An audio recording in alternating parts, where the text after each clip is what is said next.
Good morning बच्चों, कैसे हैं आप सब? क्या हालचाल? Very good morning.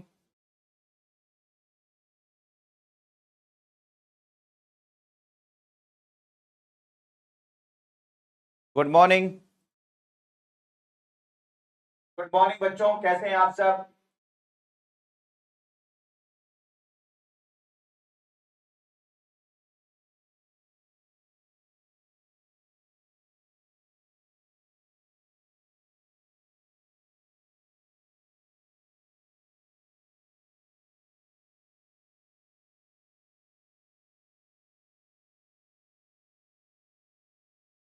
बहुत बढ़िया। Very good morning.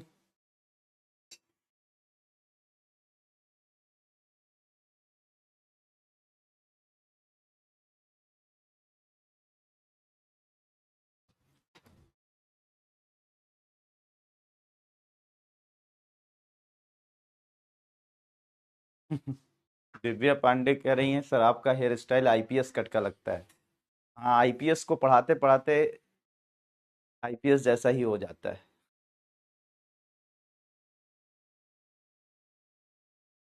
आप सब आईपीएस आईएएस को पढ़ा रहा हूँ, मुझे भी वैसे ही बनकर रहना होगा ना।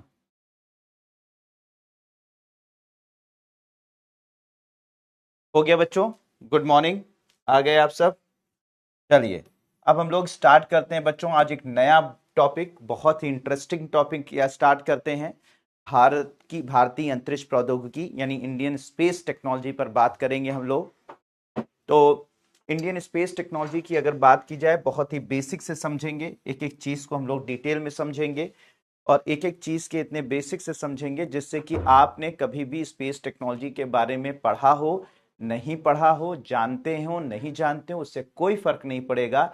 फर्क इससे पड़ेगा कि आप कितने सिंसियर इस क्लास में बनकर बैठे हैं, कितनी सिंसियरली इस क्लास को कर रहे हैं और कितनी अच्छी तरीके से इस क्लास को इंजॉय कर रहे हैं, इससे फर्क पड़ेगा। बाकी जो है, आपने कभी स्पेस टेक्नोलॉजी का एस भी अगर नहीं पढ़ा है तो मैं गारंटी देता हूं कि आप लोगों को स्पेस टेक्नोलॉजी में आप महारत हासिल कर लेंगे। मतलब स्पेस टेक्नोलॉजी में सिर्फ स्पेस के बारे में ही नहीं, अंतरिक्ष के सैटेलाइट्स के बारे में ही नहीं, बल्कि सैटेलाइट बनाना और उड़ाना भी सीख जाएंगे।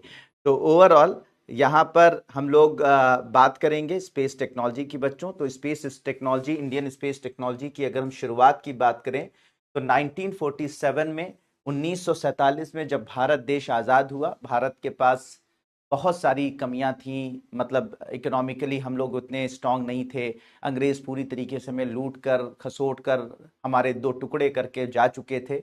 लेकिन उसके बावजूद भी हमने सपने देखने बंद नहीं किए। एक बहुत बड़ा उदाहरण है कि सपने देखना, इंसान को कैसी भी स्थिति हो, कैसी भी परिस्थिति हो, आपको सपने देखना बंद नहीं करना चाहिए। अगर आप सपने देखने की ताकत रखते हैं तो उस वो सपने पूरे करने की भी ताकत आप में जरूर होती है और एक दिन आपके सपने जरूर पूरे होते हैं।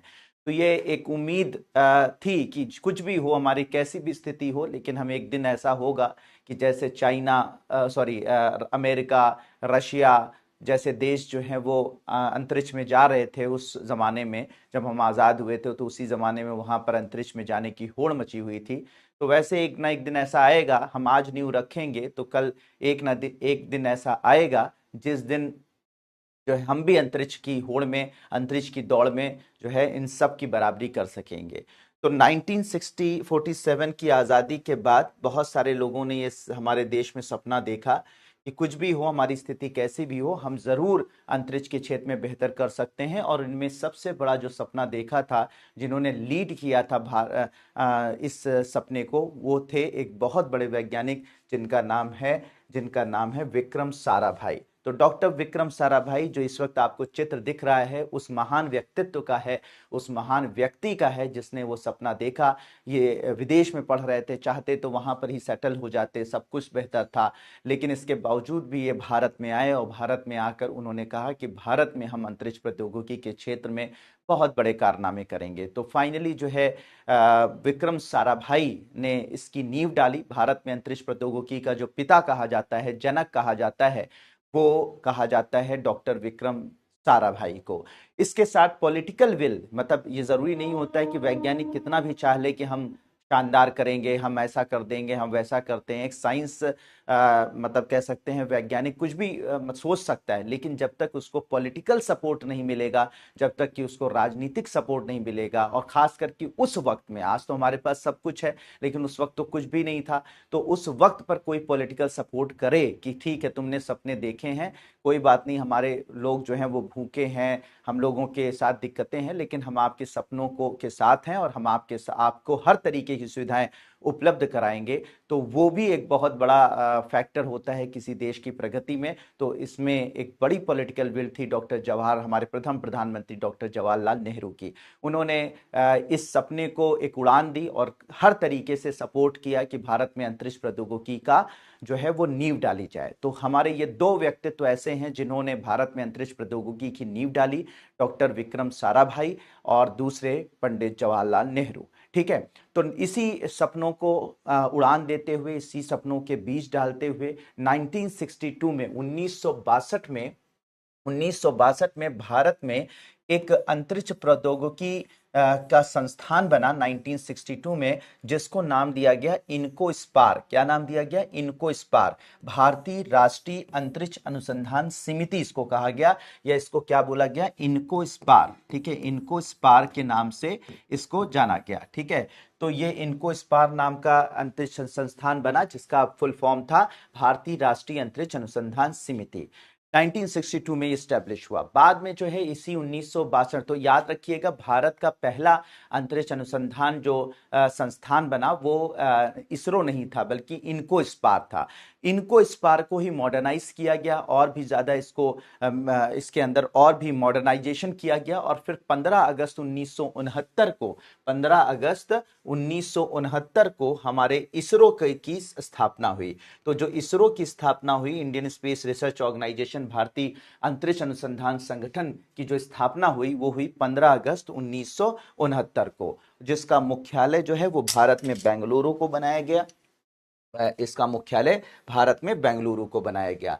तो ये हमारे यहाँ स्टैब्लिशमेंट हुआ, यानी सबसे पहला जो संस्थान भारत में बना उसका नाम इनको स्पार था। उसके बाद उसी इनको स्पार को मॉडर्नाइज करके हमने इसरो की स्थापना करी। ठीक है, इसरो की स्थापना करी। फिर इस इसरो की अगर बात की जाए तो इस इसरो को एक भारत के अंतरिक्ष विभाग के अंतर्गत रखा गया। भारत के अंतरिक्ष विभाग के अंतर्गत का मतलब यह होता है कि भारत का जो इसरो है ये ऐसा स्वायत्त संगठन नहीं है कि मतलब ये कुछ भी कर रहा है, सब कुछ कर रहा है, ऐसा नहीं होता है बच्चों। इसरो जो है, भारत का जो इसरो है बच्चों, ये इसरो आता है अंतर्गत अंतरिक्ष विभाग के, भारत के अंतरिक्ष विभाग के अंतर्गत आता है। और ये भारत के अंतरिक्ष विभाग जो है वो सीधे प्रधानमंत्री के अंतर्गत आता है, यानी किसी मिनिस्ट्री या मंत्रालय के अंतर्गत ये नहीं आता है। ठीक है, याद रखिएगा, किसी मिनिस्ट्री या मंत्रालय के अंतर्गत नहीं आता, बल्कि इसरो अंतरिक्ष विभाग के अंतर्गत आता है और अंतरिक्ष विभाग प्रधानमंत्री के अंतर्गत आता है, यानी पीएमओ ऑफिस के अंतर्गत आता है। ठीक है, अब भाई अगर मान लीजिए कोई भी इसरो जो है कोई भी अगर मान लीजिए एक मिशन स्टार्ट करता है, मान लीजिए इसने कहा कि हम कल शुक्रयान भेजना चाहते हैं, तो ये प्रपोजल पहले अंतरिक्ष विभाग को भेजा जाता है। ये प्रपोजल इसरो जो है अंतरिक्ष विभाग को भेजता है। अंतरिक्ष विभाग बच्चों इस प्रपोजल को अंतरिक्ष आयोग को भेजता है। ये अंतरिक्ष आयोग क्या होता है? एक सलाहकारी आयोग है जो सलाह देता है। किसको सलाह देता है? प्रधानमंत्री को सलाह देता है। इस अंतरिक्ष आयोग में बहुत सारे लोग होते हैं, हमारे जो हैं वो बहुत सारे वैज्ञानिक होते हैं, बहुत सारे डिफेंस एक्सपर्ट होते हैं, इकोनॉमिकल एक्सपर्ट होते हैं, मतलब कई लोगों का 20-22 लोगों का ये आयोग होता है जो अलग अलग क्षेत्रों के एक्सपर्ट होते हैं। तो जैसे मान लीजिए इसरो ने कहा कि हम कल शुक्रयान भेजेंगे, तो ये प्रपोजल अंतरिक्ष विभाग के पास जाता है। फिर अंतरिक्ष विभाग क्या करता है? अंतरिक्ष आयोग को भेज देता है। अंतरिक्ष आयोग उसके हर पहलू को देखता है कि क्या ये जरूरी है, क्या ये जरूरी नहीं है, अगर जरूरी है तो इसके पैसे कहां से आएंगे, ये हमारे भविष्य के लिए क्यों जो है वो कैसे ये मदद कर सकता है। ये सारी चीजों पर ये अंतरिक्ष आयोग में बैठे लोग जो होते हैं, एक्सपर्ट लोग होते हैं, डिस्कशन करते हैं, और फिर उन्हें लगता है कि हाँ भाई ठीक है, ये हमें इसको लॉन्च करना चाहिए, इसको हमें प्रक्षेपित करना चाहिए। तो फिर वो सलाह देते हैं किसको? प्रधानमंत्री को। किसको सलाह देते हैं? प्रधानमंत्री को देते हैं। फिर प्रधानमंत्री लास्ट में इनमें सिग्नेचर कर देते हैं कि नहीं ठीक है, आप इस शुक्रयान को लॉन्च कर सकते हैं। तो ये पॉलिटी आपको जरूर पता होनी चाहिए, वरना अगर ये आपको पता नहीं है तो फिर इस पर भी क्वेश्चंस बन सकते हैं। तो याद रखिए बच्चों, इसरो किसके अंतर्गत आता है? अंतरिक्ष विभाग के अंतर्गत आता है। अंतरिक्ष विभाग जो है वो किसके अंतर्गत आता है? प्रधानमंत्री के अंतर्गत आता है। लेकिन प्रधानमंत्री और अंतरिक्ष विभाग के बीच में अंतरिक्ष आयोग आता है। अच्छा, अंतरिक्ष आयोग कोई डिसीजन नहीं लेता, सिर्फ सलाह करता है प्रधानमंत्री को कि भाई प्रधानमंत्री जी आप इस काम को कर सकते हैं, इस काम को नहीं कर सकते हैं, ये आपकी मर्जी है। ठीक है, तो ये सारी चीजें होती है, क्योंकि सारे एक्सपर्ट उस पर डिस्कशन करते हैं और फिर उसके बाद प्राइम मिनिस्टर को सलाह देते हैं। ठीक है, तो याद रखिएगा बच्चों, ये पूरी क्रोनोलॉजी आपको पता होनी चाहिए। इसरो, अंतरिक्ष विभाग, अंतरिक्ष आयोग, फिर प्रधानमंत्री। ठीक है, प्रधानमंत्री सिर्फ सलाह लेता है अंतरिक्ष आयोग से, कोई ऐसा उसमें मैंडेट नहीं होता है। ठीक है, अब यहां पर एक संस्थान होती, एक अंतरिक्ष आयोग के अंतर्गत ही बच्चों एक ऑर्गेनाइजेशन होती है, इन स्पेस, इसे इन स्पेस कहते हैं। तो आजकल बच्चों हो क्या रहा है कि हमारे देश में प्राइवेट अंतरिक्ष कंपनियां यानी स्पेस कंपनियां, प्राइवेट स्टार्टअप भी आजकल स्टार्ट हो चुके हैं। प्राइवेट कंपनियां भी अंतरिक्ष के क्षेत्र में काम कर रही हैं।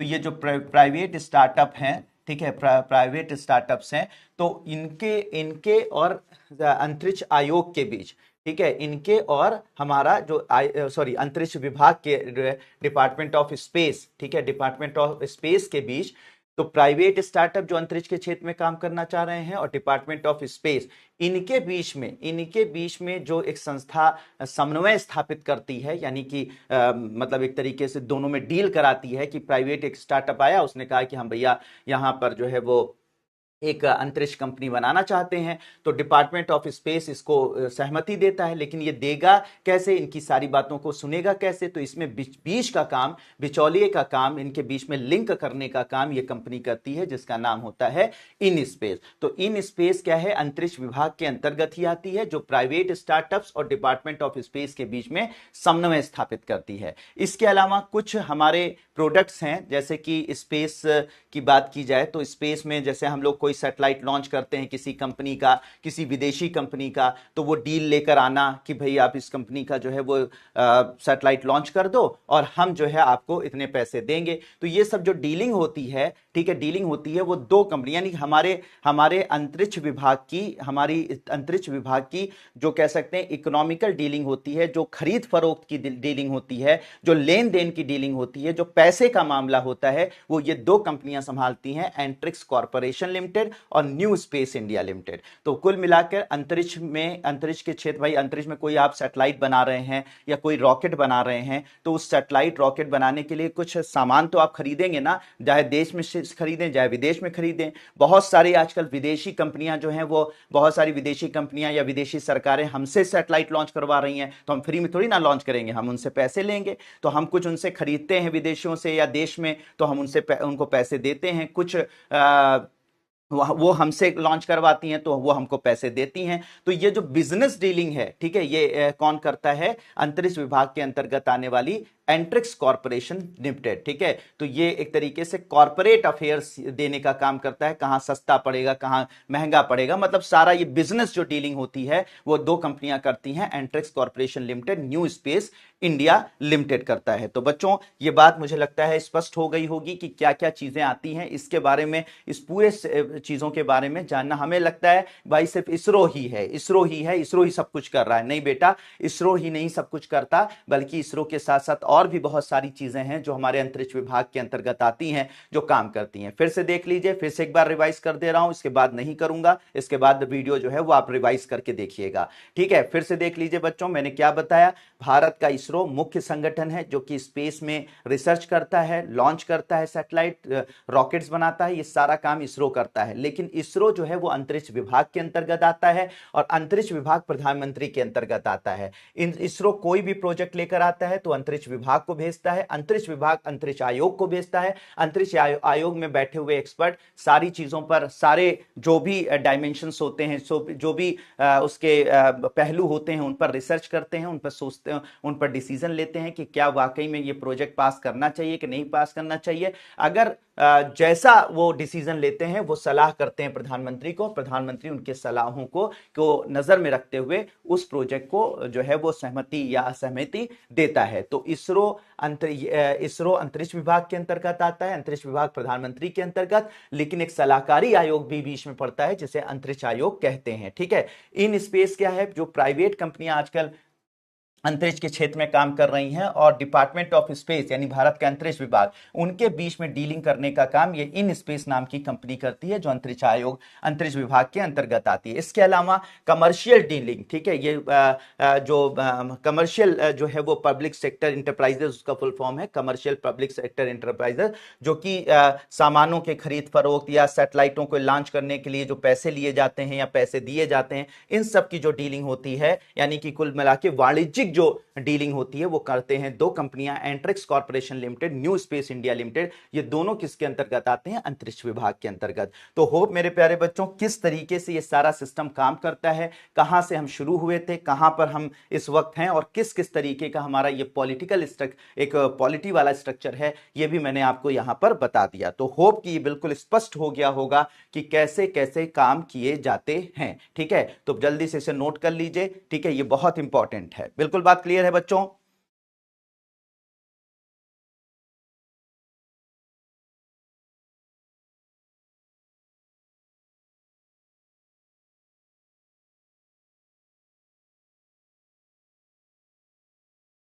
हाँ भैया, न्यू ही टॉपिक है, पुराना टॉपिक तो नहीं ना, स्पेस टेक्नोलॉजी पढ़ रहे हैं कृष्ण कुमारी। बिल्कुल बात क्लियर बच्चों, जल्दी बताइए।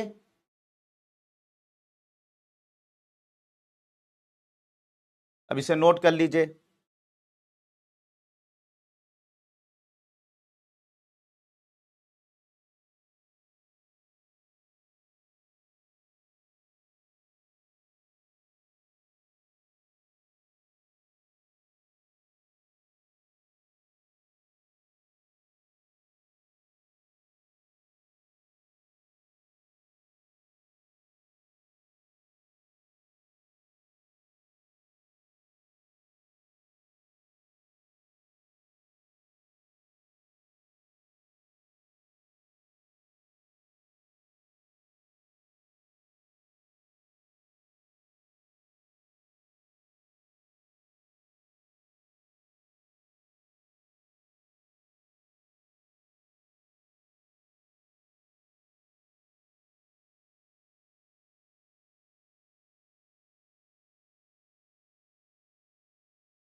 नोट कर लीजिए इसे, कोई बात नहीं मोहम्मद शाहिम अख्तर भाई।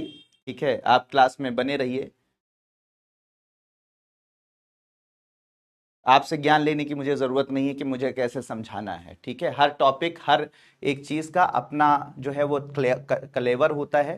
ठीक है, जब आप कोई टेक्नोलॉजी की चीज समझाते हैं तो वो अलग तरीके से समझाते हैं, जब कोई थ्योरी की चीज समझाते हैं जिसमें आपको कोई स्टैटिक चीज है, कुछ इंफॉर्मेशन, कोई हिस्टोरिकल बैकग्राउंड देना है, तो उसे अलग तरीके से समझाते हैं। तो मोहम्मद शाहिम अख्तर, मुझे आपसे सलाह लेने की जरूरत नहीं है। मैं जैसे मैं जैसे समझा सकता हूं वैसे मैंने बेस्ट तरीके से समझाने की कोशिश की है। ठीक है, आप इस पोर्शन को छोड़ दीजिएगा। ठीक है, और क्या मैं बताऊं भाई, कैसे समझाया जा सकता है आपको, हर कोई भी ऑर्गेनाइजेशन है, कोई भी चीज है, तो उसके बारे में आप समझा सकते हैं ना, तो उसके बारे में बताना पड़ेगा। अब ऐसा तो है नहीं कि इसमें मैं कुछ टेक्निकल निकाल दूंगा। ठीक है, कुछ स्टैटिक चीजें होती हैं, उनको समझना पड़ता है। अभी आपको अगर ये नहीं समझ में आ रहा है तो पॉलिटी नहीं समझ पाओगे। ठीक है, पॉलिटी जैसे जो सब्जेक्ट हैं वो हवा नहीं लगेंगे। ठीक है, क्योंकि वहां पे सब ऐसे स्टैटिक है, कौन से संस्थान है, उनका क्या काम होता है, किस तरीके से होता है। ठीक है, तो ये सारी चीजें हैं। तुम लोग यहाँ पे पढ़ने, लगता है पढ़ने नहीं बैठते हो यहाँ पे। कुछ कुछ और चीजें देखने के मूड में बैठते हो कि चलो ऐसे आज चलो शुरू हो जा, 2 घंटे अब इंटरटेनमेंट का प्रोग्राम चलेगा। ऐसे थोड़ी ना होता है, हर एक क्लास का हर एक टॉपिक का अपना कलेवर होता है। ठीक है, अब यहाँ पर ये चीज मैं अभी पढ़ा रहा हूँ ये अलग तरीके से, क्योंकि भाई एक ऑर्गेनाइजेशन के बारे में बता रहा हूँ, तो डेफिनेटली इसमें तो नाच गा के नहीं बता पाऊंगा ना। फिर इसके बाद जब टेक्नोलॉजी वाला टॉपिक आएगा तो उसको अलग तरीके से पढ़ाऊंगा।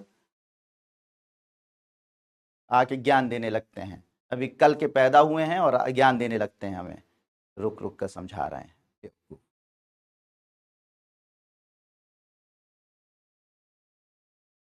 जितनी उम्र तुम्हारी है उतनी उतनी उतनी जो है मैं उतना मैं पढ़ा चुका हूँ।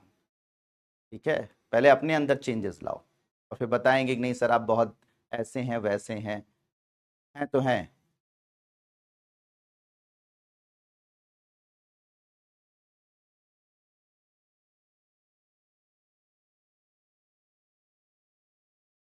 हो गया, ये नोट कर लिया बच्चों? जिनको समझ में आ रहा है, कितने लोगों को समझ में आ गया कि क्या क्या चीजें मैंने जो शुरू से आए थे उनको सबको समझ में आ गया?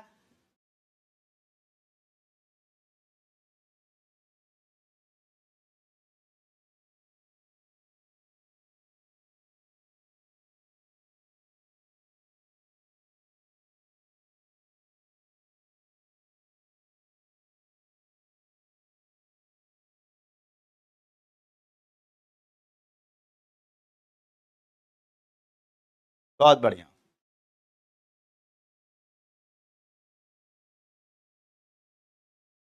बहुत बढ़िया, बहुत बढ़िया।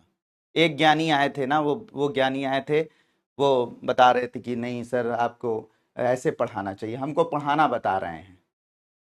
ये वाला नोट कर लीजिए बच्चों जल्दी से। 4 बार समझाया मैंने, तब भी इनको नहीं समझ में आया, अपने ऊपर डाउट नहीं कर रहे हैं कि मैं किस लायक हूं।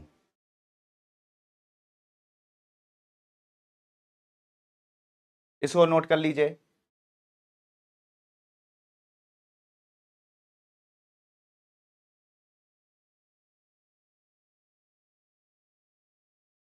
सब धीरे धीरे नेहा लर्न हो जाएगा बच्चे, एक दिन में आपका कोई बिल्डिंग नहीं बनती है, मैंने शुरू से बताया है कि एक दिन में कोई भी बिल्डिंग नहीं बनती है। ठीक है, एक आपको एक एक ईंटें रोज रखनी पड़ेंगी और फिर उसके बाद आपका एक बड़ा सा स्ट्रक्चर तैयार होगा कुछ दिनों के बाद। ठीक है, तो याद रखिएगा बच्चों, हमें कभी भी ऐसा नहीं सोचना चाहिए कि हम लोग एक दिन में, अभी आप लोग ये सब बेसिक्स पढ़ अच्छे तरह से पढ़ रहे हैं, इसको जब 2 3 4 बार रिवाइज करेंगे तब जो है जाकर आपका फाइनल जो है वो तैयार होगा। अभी आपने शुरुआत की है, आप कैसे आप ऐसा उम्मीद कर सकते हो कि एक हमारा सब कंप्लीट हो जाएगा? तो बच्चे खूब अच्छे से पढ़ो, खूब बढ़िया से पढ़ो। ठीक है, रिवाइज करते रहो जैसे मैंने कल आप लोगों को बताया था। ठीक है, जैसे कल बताया था कि आप शॉर्ट नोट्स बना लो, जब उस तरीका आप वो सब तरीका आप अपनाएंगे तो ऐसी कंडीशन में आपको जो है वो धीरे धीरे याद हो जाएगा। एक बार में नहीं होता है, किसी से नहीं होता है, तो ये आप अलग से मत सोचिए। ठीक है, और हो जाएगा, 100% हो जाएगा, चीजों को समझोगे तो 100% हो जाएगा। शगुफी बेटा, मुझे वरी होने की जरूरत नहीं है, वरी वो हो जिनको समझ में नहीं आ रहा है,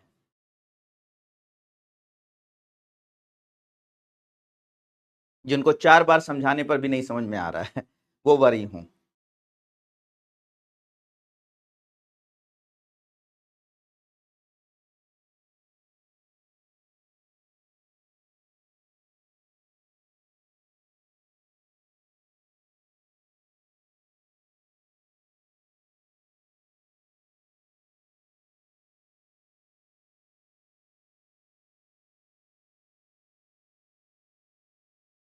जल्दी से नोट कर लीजिए बच्चों।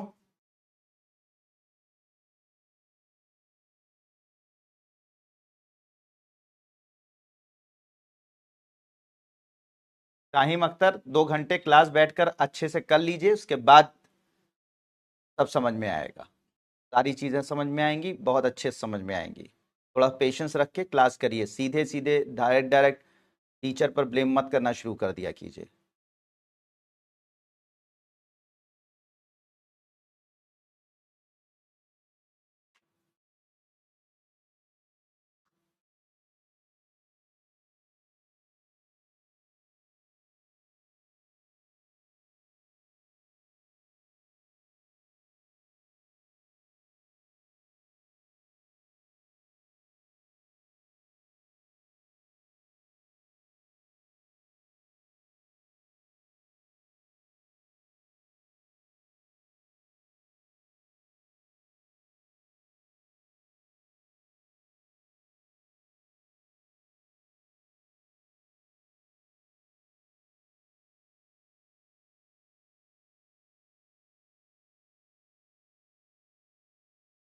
नोट कर लिया बच्चों सबने?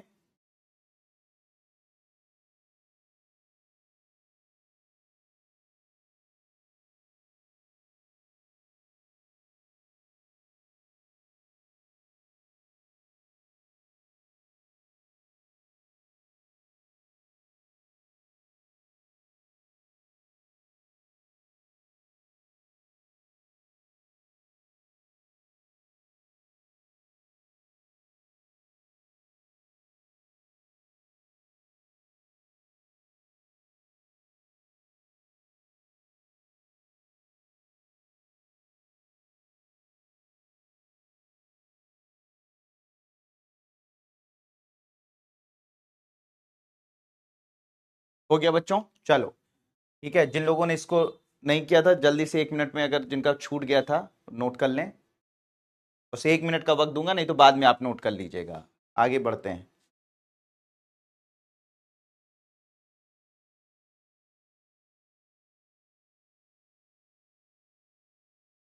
कोई बुक में पढ़ने की जरूरत नहीं है मोहम्मद शाहिम अख्तर, कोई भी बुक में पढ़ने की जरूरत नहीं है, सब यहीं पे मैं पढ़ाऊंगा।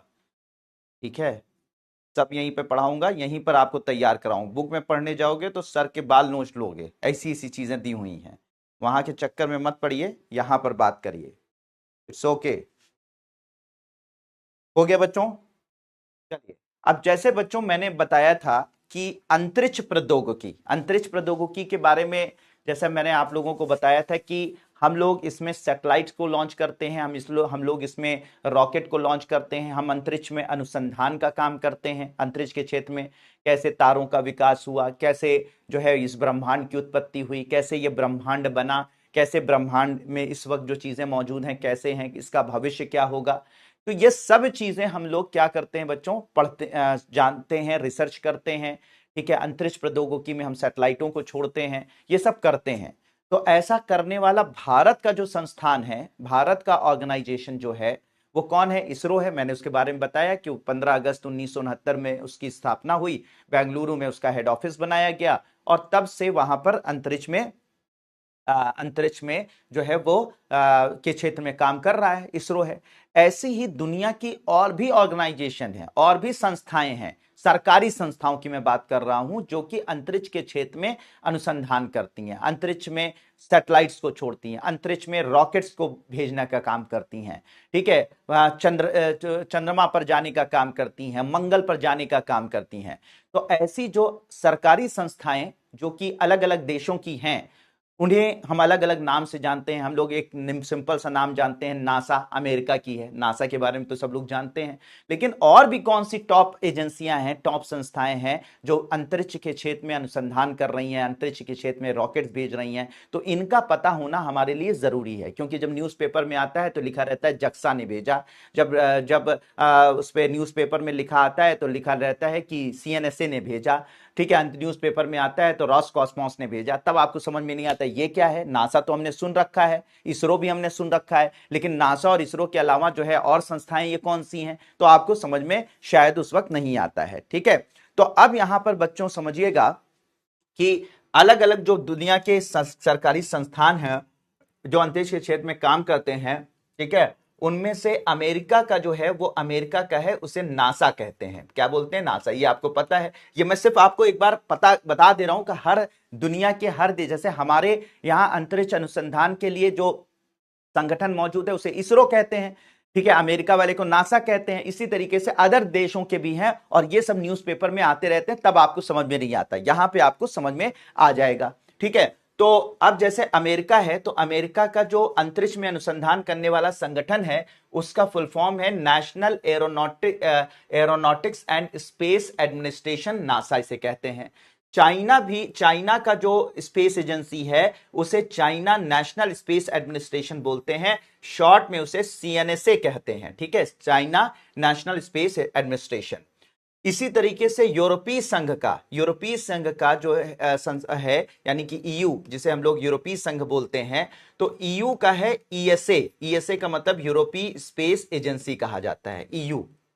ठीक है, फ्रांस का है एनसीएसएस, यानी कि national centre for space studies. ठीक है, इसी तरह से जापान का है, इसे कहा जाता है बच्चों जक्सा, जक्सा कहा जाता है, जापान एरोस्पेस एक्सप्लोरेशन एजेंसी से कहा जाता है।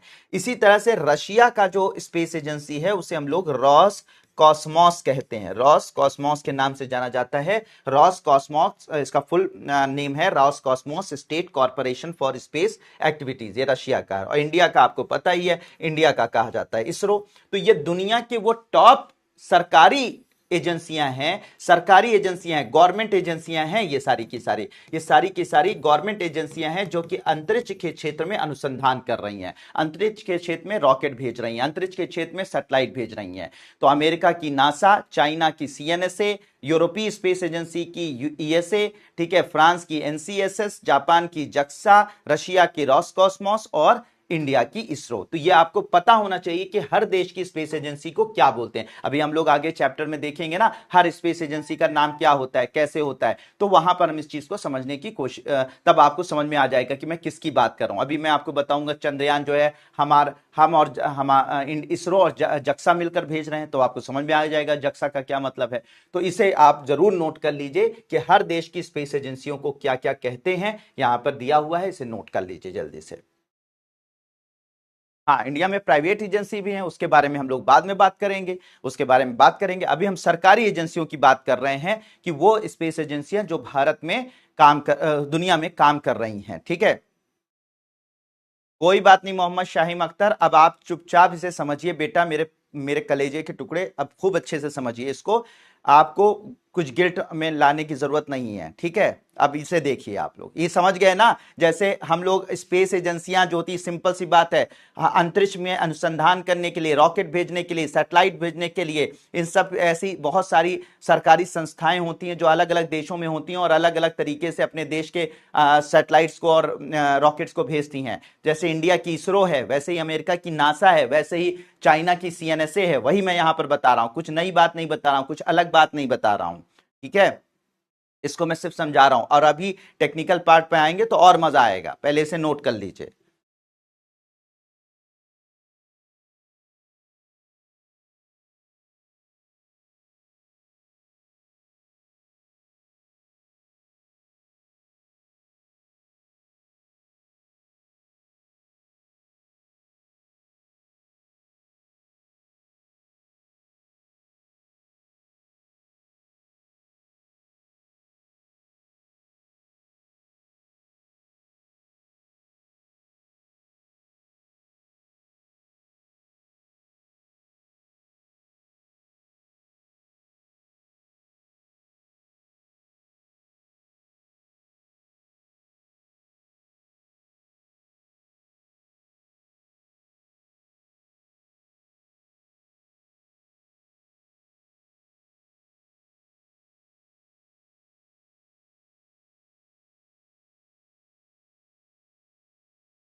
जब एक चीज को भेजते हैं प्राची, तो ऐसी कंडीशन में दोनों का नाम आता है, इसरो नासा, ऐसे करके किया जाता है।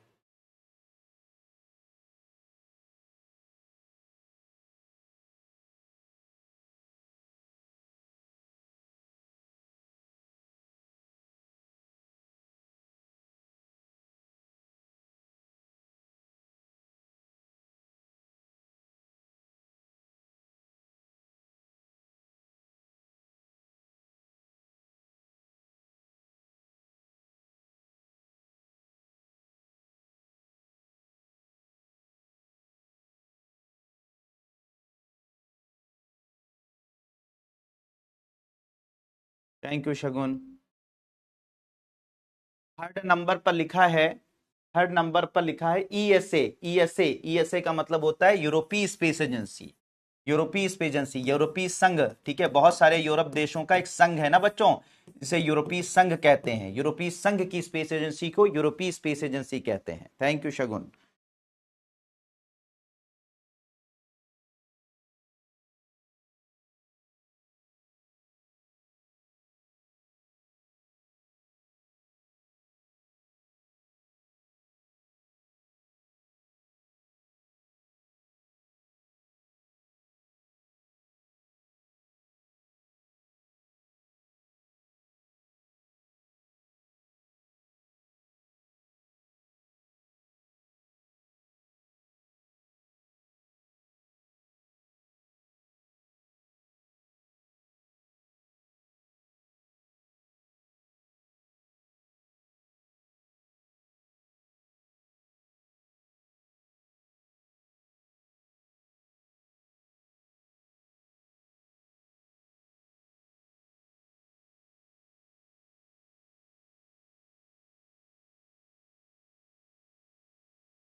नोट कर लिया बच्चों?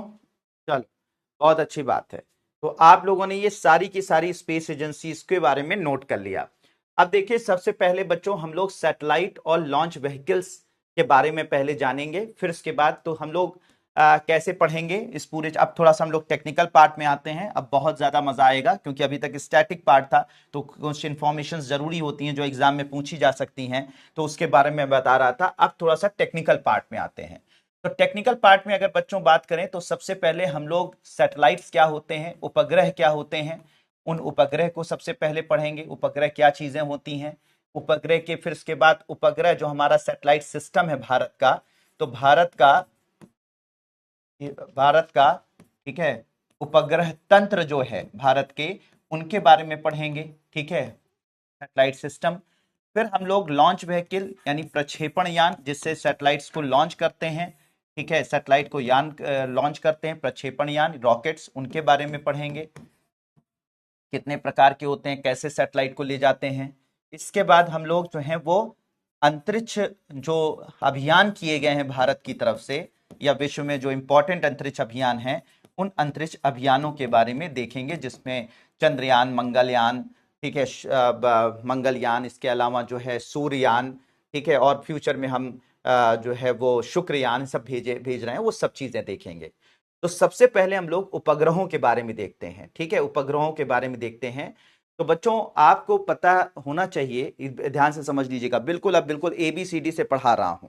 ठीक है, बहुत अच्छे तरीके से समझिएगा, बिल्कुल अच्छे से जान लीजिएगा। बिल्कुल आपको कुछ नहीं पता है तब भी जानिएगा, ठीक है, वो भी तब भी आप सीख जाएंगे अगर ध्यान से देखेंगे। तो याद रखिएगा बच्चों, उपग्रह जो है, उपग्रह उपग्रह बच्चों पृथ्वी के चक्कर लगाने वाले, ठीक है, पृथ्वी के चक्कर लगाने वाली कुछ इलेक्ट्रॉनिक मशीनें होती हैं। उपग्रह क्या होते हैं, पृथ्वी का चक्कर लगाने वाली, पृथ्वी के गुरुत्वाकर्षण में चक्कर लगाने वाली, पृथ्वी के चारों तरफ चक्कर लगाने वाली कुछ इलेक्ट्रॉनिक मशीनें होती हैं। ठीक है, जो अलग अलग तरीके की सेवाएं प्रदान करती हैं, जो हमारे ह्यूमन को, इंसानों को अलग अलग प्रकार की सेवाएं प्रदान करती हैं। कौन सी सेवाएं प्रदान करती हैं, कैसे ये काम करती हैं, उस पर अभी हम लोग डिस्कशन करेंगे। तो याद रखिएगा, इस तरीके से मशीनें, ये इलेक्ट्रॉनिक मशीनें होती हैं, एक इलेक्ट्रॉनिक उपकरण होते हैं जो पृथ्वी के चारों तरफ एक ऊंचाई पर जाकर पृथ्वी के चारों तरफ चक्कर लगाते हैं और हमें विभिन्न प्रकार की सेवाएं प्रदान करने का काम करते हैं। ठीक है, प्रदान करने का काम करते हैं। तो इन्हें हम लोग क्या बोलते हैं बच्चों, इन्हें हम लोग उपग्रह कहते हैं। फिर से मैं बहुत बता दे रहा हूं, ये तीसरी बार बता रहा हूं। उपग्रह क्या होते हैं, इलेक्ट्रॉनिक मशीनें होती हैं, कुछ ऐसी इस तरह से दिखती हैं, जो पृथ्वी के चारों तरफ घूमती हैं और विभिन्न प्रकार की सेवाएं प्रदान करती हैं।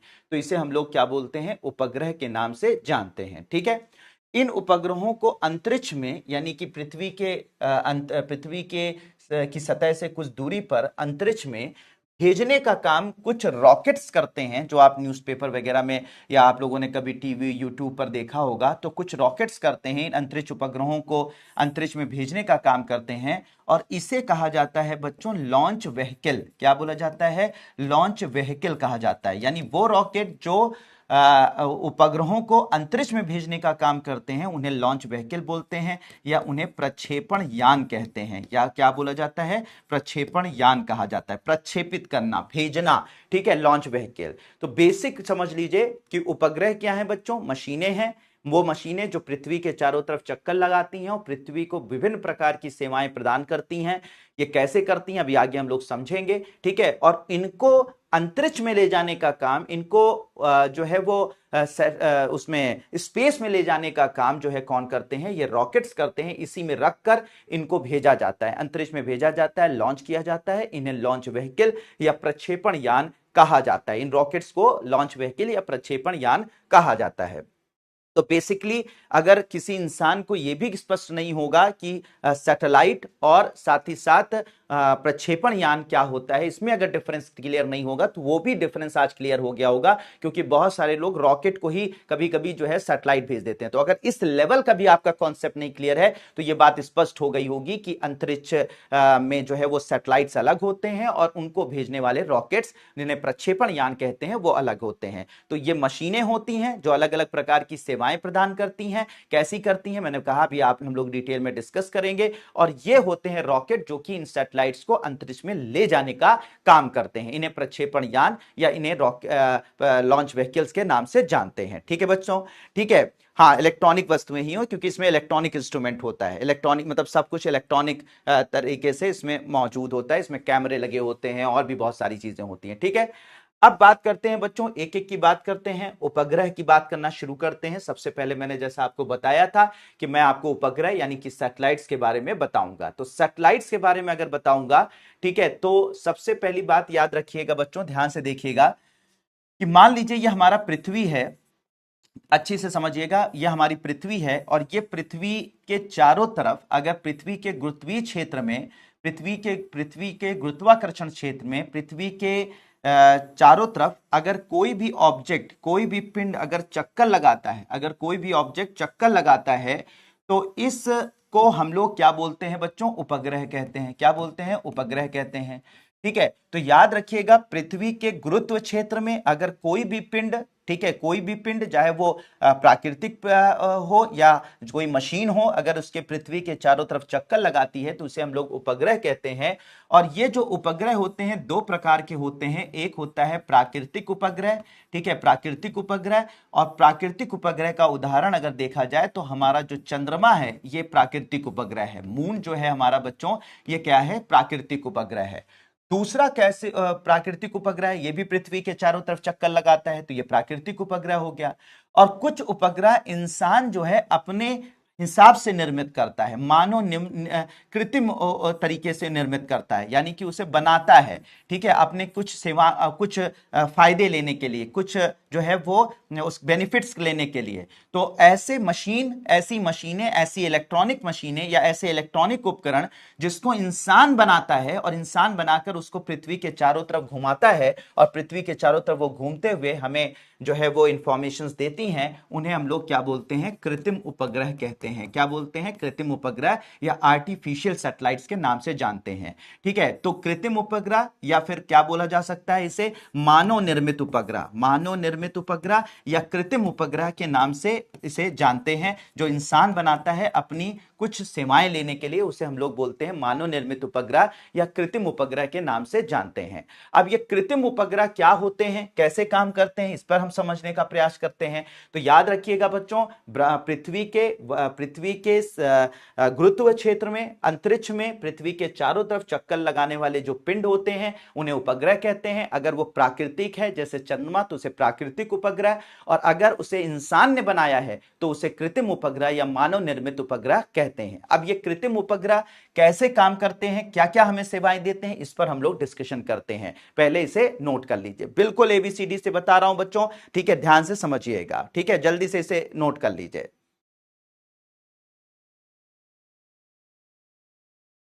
नहीं, कुछ समीक्षा सक्सेना, कुछ लॉन्च व्हीकल वापस आते हैं और कुछ लॉन्च व्हीकल अंतरिक्ष में ही रह जाते हैं। ठीक है, अभी डिटेल में हम लोग समझेंगे। ठीक है, नहीं भैया, राष्ट्रीय संघ अलग चीज होती है, यूरोपीय संघ अलग चीज होती है। ठीक है, राष्ट्रीय संघ संयुक्त संघ होता है, वो अलग भारत का है। यूरोपीय संघ जो है वो कई देशों का मिला हुआ एक ग्रुप बना लिया है, उसे यूरोपीय संघ कहते हैं। यूरोप के कई कंट्रीज हैं। हाँ, मून भी उपग्रह है, बिल्कुल बात क्लियर है बच्चों, इतनी बात समझ में आ गई। प्राकृतिक उपग्रह, कृत्रिम उपग्रह, शगुन त्रिपाठी 100% निकलेगा, बस आप लोग ध्यान देते रहिए, एंजॉय करते रहिए। ठीक है, पढ़ाई को भार की तरह से मत देखिए, देखिए कुछ सीखने के लिए पढ़िए।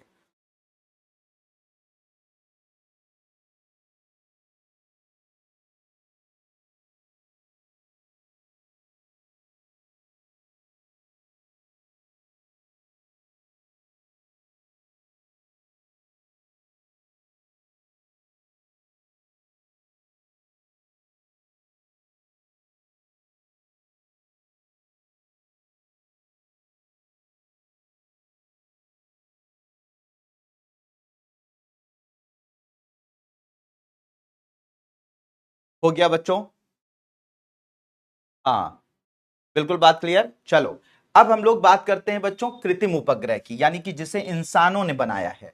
अब बच्चों जब आप न्यूज़पेपर में, ठीक है, न्यूज़पेपर में या करंट अफेयर्स में या करंट अफेयर्स वगैरह में जब सारी चीजें पढ़ते हो, जब जानते हो, तो आप लोगों को उपग्रह, अगर पढ़ते हो तो, नहीं पढ़ते हो तो सब कुछ बढ़िया है, ठीक है। जैसे कहते हैं ना कि जितना ज्यादा पढ़ोगे उतना ज्यादा कंफ्यूजन होगा, जितना कम पढ़ोगे उतना कम कंफ्यूजन होगा, और नहीं पढ़ोगे तो कंफ्यूजन ही नहीं होगा तो वो अलग बात है। लेकिन अगर थोड़ा बहुत कभी पढ़ा होगा, न्यूज़पेपर में देखा होगा, यूट्यूब पर देखा होगा, न्यूज में देखा होगा, तो कहते हैं कि आज भारत ने जो है वो भारत ने जो है वो ये उपग्रह छोड़ा, जीसैट उपग्रह छोड़ा। कभी आप लोगों ने ऐसे सुना होगा कि भारत ने जीसैट उपग्रह छोड़ा, भारत ने आज ईओएस उपग्रह छोड़ा, भारत ने आज जो है इनसेट उपग्रह छोड़ा, ऐसे बहुत सारे नाम आते हैं। तो भारत अभी तक बच्चों 1980 से अगर 80 के दशक से बात करूं तो अभी तक सैकड़ों उपग्रह को छोड़ चुका है, सैकड़ों उपग्रह छोड़ चुका है। और हर बार अलग अलग तरीके का नाम होता है, इनसेट कभी कहा जाता है, कभी जीसैट कहा जाता है, कभी आईआरएस कहा जाता है, कभी वो क्या कहते हैं ओशन सैट कहा जाता है। तो आप कंफ्यूज हो जाते हो कि आखिर ये कौन सा उपग्रह है, क्या करने जा रहा है, क्या काम करेगा, कैसे करेगा। तो मेरे प्यारे बच्चों, आप जब और कितने को याद करोगे, सैकड़ों उपग्रह भारत ने छोड़े हैं, तो क्या हर उपग्रह को याद करना पड़ेगा, क्या हर उपग्रह के बारे में समझना पड़ेगा, रटना पड़ेगा? नहीं बेटा, ऐसा नहीं है। आपको अगर किताब पढ़ोगे तो करना पड़ेगा, सैकड़ों उपग्रहों को पढ़ना पड़ेगा, उनको याद करना पड़ेगा कि किस काम से वो गए हैं, क्या करने गए हैं। अगर उस तरह से पढ़ोगे जैसे किताब में पढ़ने की कोशिश करोगे तो करना पड़ेगा। लेकिन मेरे प्यारे बच्चों, क्योंकि आप मेरे क्लास में आए हो, ठीक है, और मैंने वादा किया है कि आपको साइंस एंड टेक्नोलॉजी में अगर आप कंसंट्रेट करते हो तो मैं महारत हासिल करवा दूंगा। तो यहां पर क्योंकि क्लास में आए हो तो डेफिनेटली आपको इतनी मेहनत करने की जरूरत नहीं है। आज मैं अभी 15 से 20 मिनट में ऐसा कैटेगराइजेशन कर दूंगा, ऐसे भारतीय उपग्रहों का कैटेगराइजेशन कर दूंगा कि आज के बाद आपको पहचानने में दिक्कत नहीं होगी कि ये कौन सा उपग्रह है। जी सैट है तो क्या है, ओशन सैट है तो क्या है, रीसैट है तो क्या है, जो आप एक एक उपग्रह को देखते हो और पढ़ते हो और कंफ्यूज रहते हो, बहुत मुश्किल होता है। वो सारी दिक्कतें, सारी परेशानियां, सारी टेंशन खत्म कर देता हूं। सिर्फ 15 से 20 मिनट, 25 मिनट आप रुक जाइए, आपको मैं महारत हासिल करवा दूंगा। आप देखते ही बता दोगे कि ये कौन सा उपग्रह है और ये क्या करने जा रहा है। ठीक है बच्चों, तो हम लोग यहां पर बात करते हैं। तो अगर हम लोग कृत्रिम उपग्रहों की बात करें बच्चों, तो विभिन्न प्रकार के कृत्रिम उपग्रह होते हैं जिन्हें इंसान अपनी मर्जी से भेजता है, अपने किसी ना किसी मकसद के लिए भेजता है, अपने किसी ना किसी काम के लिए भेजता है। ठीक है, तो कृत्रिम उपग्रहों की अगर मेरे प्यारे बच्चों बात की जाए तो सबसे पहला जो टाइप है, जो पहला टाइप है उसकी बात करें, ठीक है, तो यहां पर जो पहला टाइप है उपग्रह का, वो होता है आपका टेलीकम्युनिकेशन सैटेलाइट, टेलीकम्युनिकेशन सैटेलाइट, जिसे हम लोग बोलते हैं संचार उपग्रह। हिंदी में बोला जाता है संचार उपग्रह, इसे नाम दिया जाता है संचार उपग्रह। तो संचार उपग्रह या टेलीकॉम सैटेलाइट इसे बोलते हैं। क्या काम करता है, ध्यान से समझिएगा बच्चों, टेलीकॉम सैटेलाइट या संचार उपग्रह। टेलीकॉम सैटेलाइट जो होते हैं बच्चों, उनका काम क्या होता है कि हमारी पृथ्वी के चारों तरफ वो चक्कर लगाते हैं और हमारे टेलीकम्युनिकेशन का सारा काम करते हैं। मतलब यह है, ध्यान बिल्कुल आराम से समझिएगा, कि आपने मोबाइल से डायल किया नंबर, जैसे मोबाइल से नंबर को डायल किया, किसी को फोन मिलाया, अपने भाई को, अपने भतीजे को, अपनी मम्मी को, पापा को, कहीं पर भी फोन मिलाया, तो जैसे आप नंबर डायल करते हो, तो नंबर डायल कराया आपने, उससे कनेक्ट करने की कोशिश करी, आपके मोबाइल से रेडियो सिग्नल्स निकलते हैं। ये रेडियो सिग्नल्स जाते हैं कहां पर, इस टेलीकम्युनिकेशन सैटेलाइट पर, संचार उपग्रह में जाते हैं, जो पृथ्वी के चारों तरफ चक्कर लगा रहे होते हैं। और ये संचार उपग्रह आपके फोन से आने वाले रेडियो सिग्नल्स को पकड़ते हैं और पकड़कर उसे वापस जो है उस जगह भेज देते हैं जहां पर आप बात करना चाहते हो। तो यहां पर आपके मम्मी पापा बैठे हुए हैं, ठीक है, और यहां पर आप बैठे हुए हो, जो आप बात कर रहे हो ना बच्चों, जान लीजिएगा, इस चीज को जानकर मजा आएगा। ये जो बात कर रहे हो, वो असल में उसको बात करवाने का काम कौन कर रहा है, यही संचार उपग्रह कर रहे हैं। ये संचार उपग्रह भारत द्वारा छोड़े गए हैं, या विश्व में अलग अलग देश अपने अपने उपग्रहों को छोड़ते हैं, और ये उपग्रह पृथ्वी के चारों तरफ चक्कर लगाते रहते हैं। और जैसे आप किसी से बात करना चाहते, मोबाइल नेटवर्क वो करना चाहते हो, आपके फोन से रेडियो सिग्नल्स निकलते हैं, तो टकराते हैं आपके संचार उपग्रहों से, और संचार उपग्रह वापस उसे धरती पर उस जगह भेज देते हैं जहां पर आप बात करना। इस तरीके से क्या होता है कि ये जो संचार उपग्रह होते हैं बच्चों, एक तरीके से मीडियम की तरह से काम करते हैं, एक तरीके का माध्यम की तरह से काम करते हैं। यानी कि आपके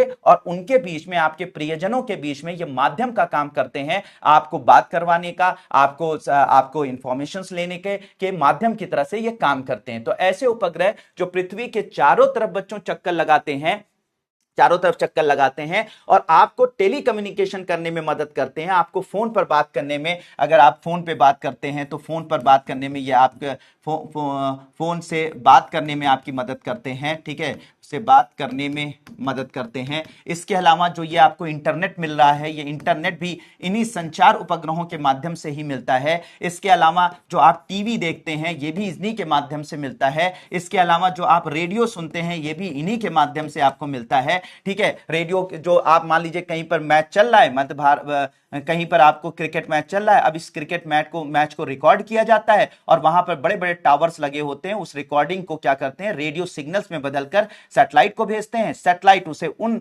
देशों में या आपकी टीवी पर मौजूद जो वो छोटा सा एक डिश एंटीना होता है वहां पर भेज देता है और वो डिश एंटीना जो है उन रेडियो सिग्नल्स को रिसीव करके फिर से उसको जो है विजुअल्स में बदल देता है। तो आप जो है ये जो आप रेडियो सुन रहे हैं, टेलीविजन देख रहे हैं, मैच देख रहे हैं, ये सब किसकी वजह से होता है बच्चों, संचार उपग्रह के माध्यम से होता है। तो ये संचार उपग्रह जो क्या काम करते हैं बच्चों, मीडियम का काम करते हैं, माध्यम का काम करते हैं, जिसकी वजह से हम फोन पे बात कर पाते हैं, इंटरनेट यूज कर पाते हैं, टेलीविजन देख पाते हैं, रेडियो सिग्नल्स जो रेडियो सुन पाते हैं, ये सारा काम संचार उपग्रहों का होता है। तो मेरे प्यारे बच्चों आपको ये बात समझ में आ गई होगी कि संचार उपग्रह किस प्रकार से हमें जो है हर तरीके से हमारे जीवन में किस तरह से मददगार साबित हो रहे हैं। अब बात यह आती है कि सर भारत का जो संचार उपग्रह होते हैं उनको किस नाम से जाना जाता है, ठीक है। अब यहीं पर आप रटते हैं लेकिन याद रख लीजिएगा, याद रख लीजिएगा मेरे प्यारे बच्चों, अगर कभी भी आपको न्यूज़पेपर में, आपको करंट अफेयर में कहीं पर भी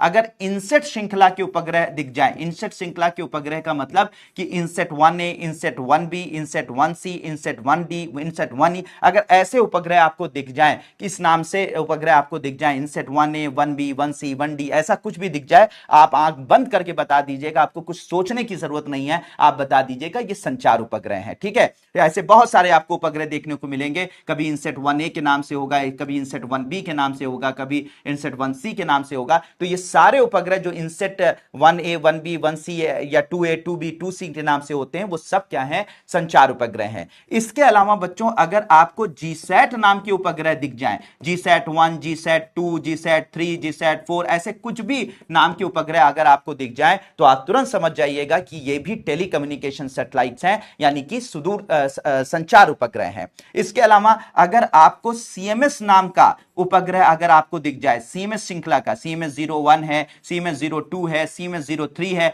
इस तरीके के उपग्रह अगर आपको दिख जाए तो भेजे जाए भविष्य में या अभी दिख जाए, तुरंत आप समझ जाइएगा कि संचार उपग्रह हैं, टेलीकम्युनिकेशन सैटेलाइट्स हैं। तो मेरे प्यारे बच्चों अगर आपको इनसेट नाम का, जीसैट नाम का, सीएमएस नाम का उपग्रह दिखे तो आप समझ जाइएगा कि ये संचार उपग्रह हैं जो हमारे संचार में हमारी मदद करते हैं। अब बचाओ, इनसेट बहुत तरीके के, इनसेट कई नाम के आते हैं, सीएमएस कई नाम के आते हैं, ठीक है, जीसैट कई नाम, लेकिन अब आपको कहीं पर भटकने की जरूरत नहीं है, आंख बंद करके बता दीजिएगा, अरे जीसैट है, अरे ये तो संचार उपग्रह है। क्या काम करता है, ये एक माध्यम की तरह से काम करता है, हमें चाहे हम फोन की बात करें, फोन पे किसी की बात करें, हम अगर इंटरनेट यूज करें, हम अगर वीडियो देखें, अगर हम जो है मैच देख रहे हैं, ये सब इसी के माध्यम से हो पा रहा है। तो सीधी सी बात है, कुछ आपको कहीं पर भी आपको कंफ्यूज होने की या परेशान होने की जरूरत ही नहीं है। तो ये कॉन्सेप्ट मुझे लगता है, संचार उपग्रह क्या होते हैं, कहां काम आते हैं और भारत में संचार उपग्रह किन किन नामों से जाने जाते हैं, मुझे लगता है कि आपको यहीं पर रट गया होगा। बिल्कुल बात क्लियर है बच्चों, ठीक है, बिल्कुल बात क्लियर है।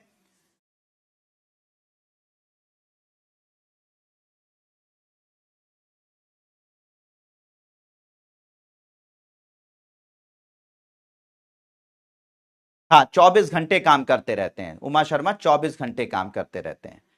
भारत के संचार उपग्रह जो हैं इन इन नामों से जाने जाते हैं, ठीक है, जिनको नाम बता रहा हूं, इनसेट, जीसैट और सीएमएस के नाम से जाने जाते हैं, ठीक है। हमेशा से स्पेस में रहते हैं, 24 घंटे आपके संपर्क में रहते हैं, आपकी सेवा में रहते हैं, ठीक है।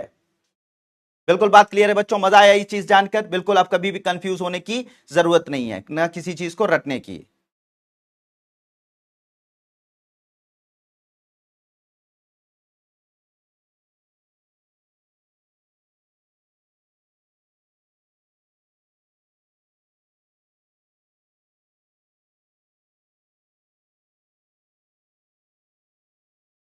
जल्दी से इसे नोट कर लीजिए।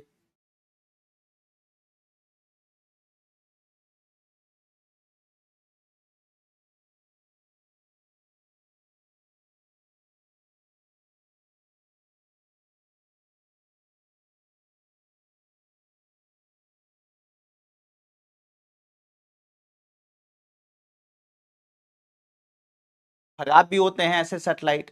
ठीक है, नेटवर्क नहीं आ रहा, इसका मतलब आपका जो फोन है वो सैटेलाइट के संपर्क में नहीं आ पा रहा है। ठीक है, इसलिए ऐसा हो रहा है। सब बताऊंगा ईशा, थोड़ा सा धीमे धीमे चलो। स्पीड होती है ईशा, जो है इन सिग्नल की स्पीड होती है 3 लाख किलोमीटर प्रति सेकेंड, यानी कि लाइट की स्पीड से चलते हैं ये सिग्नल्स।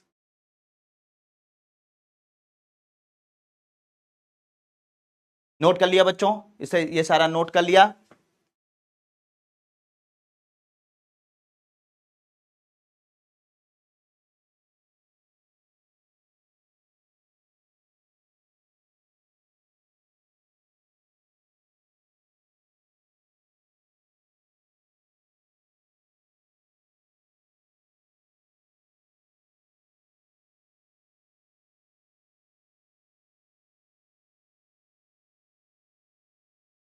नहीं, ऐसा कुछ नहीं है समीक्षा सक्सेना, पता नहीं कहां से आपने सुन लिया है। बिल्कुल अपने लैंग्वेज में लिख सकते हैं। हो गया बच्चों, नोट कर लिया। चलिए अब दूसरा सैटेलाइट बात करें। दूसरा सैटेलाइट जो पृथ्वी के चारों तरफ चक्कर लगाते हैं, ठीक है, लेकिन वो डिफरेंट काम करते हैं। ठीक है, दूसरे सैटेलाइट जो पृथ्वी के चारों तरफ चक्कर लगाते हैं, ठीक है, लेकिन वो मौसम की जानकारी देते हैं। तो ऐसे सैटेलाइट्सों को हम लोग मौसमी उपग्रह कहते हैं। क्या बोलते हैं? मौसमी उपग्रह के नाम से जानते हैं। तो मौसमी उपग्रह यानी कि वेदर सैटेलाइट, वेदर सैटेलाइट। तो वेदर सैटेलाइट या मौसमी उपग्रह कहा जा सकता है, जो क्या करते हैं, पृथ्वी के चारों तरफ चक्कर लगाते हैं और हमारे पृथ्वी पर होने वाले मौसम में बदलावों की जानकारी देते हैं। मान लीजिए कि हमारे कब कहां पर बारिश होगी, कहां पर तूफान आएगा, कहां पर जो है बवंडर आएगा, कहां पर ज्यादा सूखा पड़ेगा, इस तरीके की जानकारियां या उसका अनुमान लगाने का काम कौन करता है? मौसमी उपग्रह। तो मौसमी उपग्रह क्या करते हैं बच्चों? मौसम की जानकारी देते हैं, मौसम की जानकारी देते हैं, मौसम की जानकारी देते हैं। मौसम की जानकारी देने वाले ये उपग्रह होते हैं। तो मौसमी उपग्रहों का काम क्या होता है बच्चों? मौसम की जानकारी देना, बारिश की, तूफान की, इन सब की जानकारी देने का काम मौसमी उपग्रह कहते हैं। तो भारत में मौसमी उपग्रहों की जो श्रेणी है, यानी मौसमी उपग्रह जो भेजे जाते हैं, जिस नाम से भेजे जाते हैं, उनमें आती है कल्पना सीरीज। क्या होती है बच्चों? कल्पना सीरीज। याद रखिएगा, अगर कभी भी आपको जिंदगी में कल्पना 1, कल्पना 2, कल्पना 3, कल्पना 4, कल्पना 5 ऐसे नाम की उपग्रह दिखें, कल्पना श्रृंखला के उपग्रह दिखें, तो आप आंख बंद करके बता दीजिएगा कि ये जो उपग्रह है ये क्या है? मौसमी उपग्रह है, मौसम की जानकारी देते हैं। इसके अलावा अगर आपको बच्चों इनसेट नाम के उपग्रह दिखें, लेकिन इनसेट में अगर समझिएगा, इसमें थोड़ा सा कंफ्यूज मत होइएगा, अगर इनसेट के 1A, 1B, 1C, 2A, 2B ऐसा कुछ दिखे, ठीक है, यानी 1 सीरीज के हों या 2 सीरीज के हों, तो आप समझ जाइएगा कि ये टेलीकम्युनिकेशन सैटेलाइट है। लेकिन अगर उसी जगह पर इनसेट 3D, 3DR, ठीक है, 4D या इस तरीके से आपको उपग्रह दिखें, तो आप समझ जाइएगा कि ये टेलीकम्युनिकेशन सैटेलाइट नहीं है बच्चों, ये आपके मौसमी उपग्रह है, वेदर सैटेलाइट है, जो मौसम की जानकारी देते हैं, मौसम के बारे में हमें इंफॉर्मेशन देने का काम करते हैं। उन्हें हम लोग क्या बोलते हैं? आपके जो है मौसमी उपग्रह कहते हैं। तो याद रखिएगा बच्चों, कल्पना नाम के उपग्रह अब कभी भी आपको न्यूज़पेपर में, करंट अफेयर में कहीं पर दिखाई पड़े, या इनसेट नाम के उपग्रह दिखाई पड़े जिनके आगे 3D, 3DR, 4D, 4DR ऐसा कुछ लिखा हो, तो आप तुरंत समझ जाइएगा कि ये टेलीकम्युनिकेशन सैटेलाइट नहीं, बल्कि ये मौसमी उपग्रह है। ठीक है बच्चों, तो ये मौसमी उपग्रह का काम क्या होता है, कैसे, किन नामों से भारत में जाना जाता है, ये है मौसमी उपग्रह। ठीक है, इसके अलावा बच्चों कुछ उपग्रह होते हैं, ध्यान से समझिएगा, कुछ उपग्रह होते हैं, पहले इसे ध्यान समझ लीजिएगा तब नोट करिएगा, कहीं भागा नहीं जा रहा है। कुछ उपग्रह होते हैं जो पृथ्वी के चारों तरफ चक्कर लगाकर पृथ्वी के बारे में डेटा यानी कि आंकड़े इकट्ठा करते हैं। ऐसे सैटेलाइट्स को हम लोग क्या बोलते हैं? सुदूर संवेदन उपग्रह। क्या बोलते हैं? सुदूर संवेदन उपग्रह कहा जाता है। सुदूर संवेदन उपग्रह की अगर बात की जाए, ठीक है, सुदूर संवेदन उपग्रह या इंग्लिश में से बोलते हैं रिमोट सेंसिंग सैटेलाइट। क्या बोलते हैं? रिमोट सेंसिंग सैटेलाइट कहा जाता है। तो रिमोट सेंसिंग सैटेलाइट क्या होते हैं बच्चों? कि जो पृथ्वी के चारों तरफ पृथ्वी के चारों तरफ चक्कर लगाते हैं और चक्कर लगाते हुए इनमें कैमरे वगैरह लगे रहते हैं और ये कैमरों की वजह से पृथ्वी के चित्र लेते रहते हैं, लगातार चित्र लेते रहते हैं, पृथ्वी पर होने वाली हर घटनाओं के बारे में जानकारी लेते हैं, पृथ्वी के बारे में, चाहे वो हमारे खेतों में क्या हो रहा है, हमारे शहरों में क्या हो रहा है, हमारे गांवों में क्या हो रहा है, हमारे बॉर्डर पर क्या हो रहा है, तो उसके बारे में लगातार डेटा इकट्ठा करते रहते हैं। चाहे उनका अच्छा वो चित्र फोटोग्राफिक कैमरे से भी लेते हैं और रडार के माध्यम से भी लेते हैं। रडार क्या होता है आगे मैं बताऊंगा आपको, ठीक है। तो रडार के माध्यम से भी लेते हैं। तो ये चित्र लेकर, ठीक है, या डेटा इकट्ठा करके हमारे पृथ्वी के बारे में 24 घंटे हमारी पृथ्वी के बारे में जानकारी देते रहते हैं। हमारी पृथ्वी की सतह पर, सतह के नीचे, आसमान में, ठीक है, आसमान में, समुद्र में, सब जगह पर, सब जगह की निगरानी करते हैं, सब जगह की इंफॉर्मेशंस कलेक्ट करके हमें भेजते हैं। इसे हम लोग सुदूर संवेदन उपग्रह कहते हैं। तो सुदूर संवेदन उपग्रहों का क्या काम होता है बच्चों? ये डेटा एकत्र करते हैं। क्या करते हैं? डेटा एकत्र करने का कार्य करते हैं। डेटा एकत्र करने का कार्य करते हैं। इनका हर जगह यूज है, ठीक है, हर जगह सबसे ज्यादा यूज होने वाले यही सुदूर संवेदन उपग्रह होते हैं। डेटा एकत्र करने का कार्य करते हैं, ठीक है, चाहे वो फोटोग्राफिक डेटा हो, चाहे वो किसी, तो हमारी एग्रीकल्चर में भी इनका यूज होता है। इनका जो यूज होता है वो हमारे जो है वो एग्रीकल्चर में भी यूज होता है। इसके अलावा जो हमारे शहरी विकास कार्यों में देखकर पता लगाया जाता है कहां पे सही से शहरी विकास कार्य हो रहा है, कहां पर ग्रामीण कार्य हो रहा है। तो ऊपर से ये फोटोग्राफी करके और डेटा इकट्ठा करके हमें हर तरीके की जानकारी देते हैं। इनका हर जगह यूज है, समुद्र का, हमारे वायुमंडल का, हमारे धरती के में कहीं पर भी डिजास्टर हो जाएगा, अगर कहीं आपदा हो जाए तो आपदा कहां हुई है उसका डेटा हमें मिल जाता है। तो हर जगह ये डेटा एकत्र करने का कार्य करते हैं। तो ऐसे उपग्रह सुदूर संवेदन उपग्रह कहलाते हैं बच्चों, जो डेटा एकत्र करते हैं। रिमोट सेंसिंग सैटेलाइट के नाम से इन्हें जाना जाता है, ठीक है। अभी इसके बारे में और डिटेल में मैं आगे बताऊं, अभी मैं सिर्फ आप लोगों को पहचान करवा रहा हूं कि हर हमारे भारत के उपग्रह अलग अलग नामों से जाने जाते हैं, तो वो क्या क्या कार्य करते हैं, तो इसकी मैं पहचान कर, बाकी अभी और डिटेल में हम लोग इसको डिस्कस करेंगे, ठीक है। तो सुदूर संवेदन उपग्रह, रिमोट सेंसिंग सैटेलाइट, धरती के चारों तरफ घूमते हुए हमारे धरती के विभिन्न प्रकार के 24 घंटे चित्र लेते हैं, इसका डेटा इकट्ठा करते हैं, इसके डेटा एकत्र करने का काम करते हैं और उन डेटा का उपयोग हम अलग अलग क्षेत्रों में, चाहे वो एग्रीकल्चर हो, चाहे शहरी विकास, ग्रामीण विकास, पर्यावरणीय अध्ययन, या फिर हम लोग अपने बॉर्डर एरिया को देखने के लिए, इन सब के लिए करते हैं, ठीक है।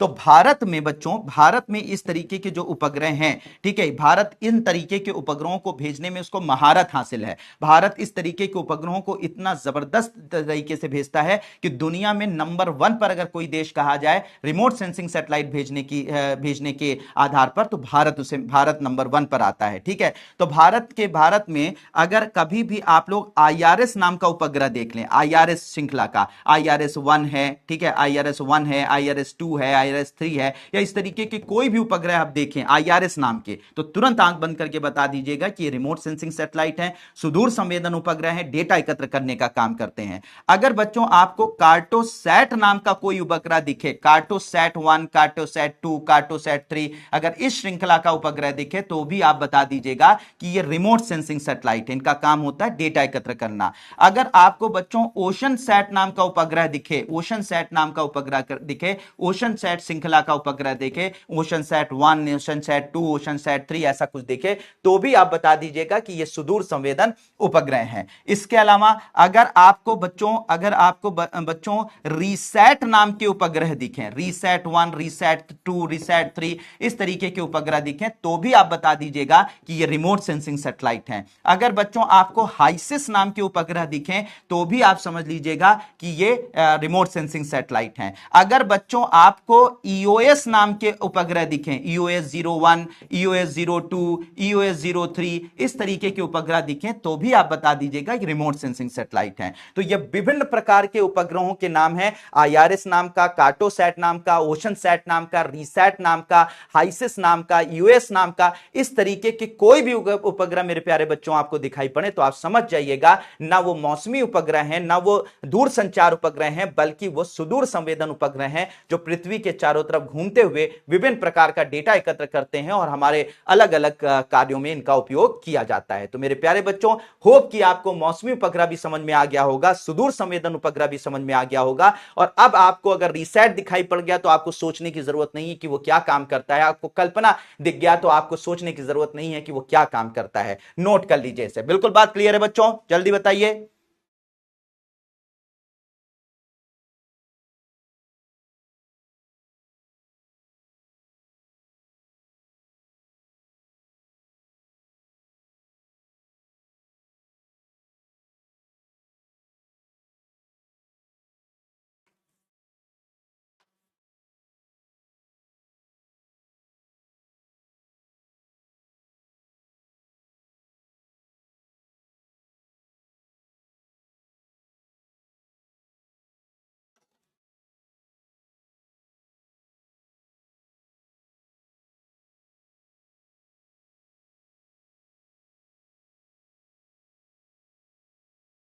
फुल फॉर्म आपको याद करने की जरूरत नहीं है, बस जिसकी जरूरत होगी मैं आगे बताऊंगा।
हाँ, मैप्स वगैरह भी बनाने में अभिनव कुमार पांडे इसका यूज होता है। नोट कर लीजिए बच्चों इसको।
हो गया बच्चों?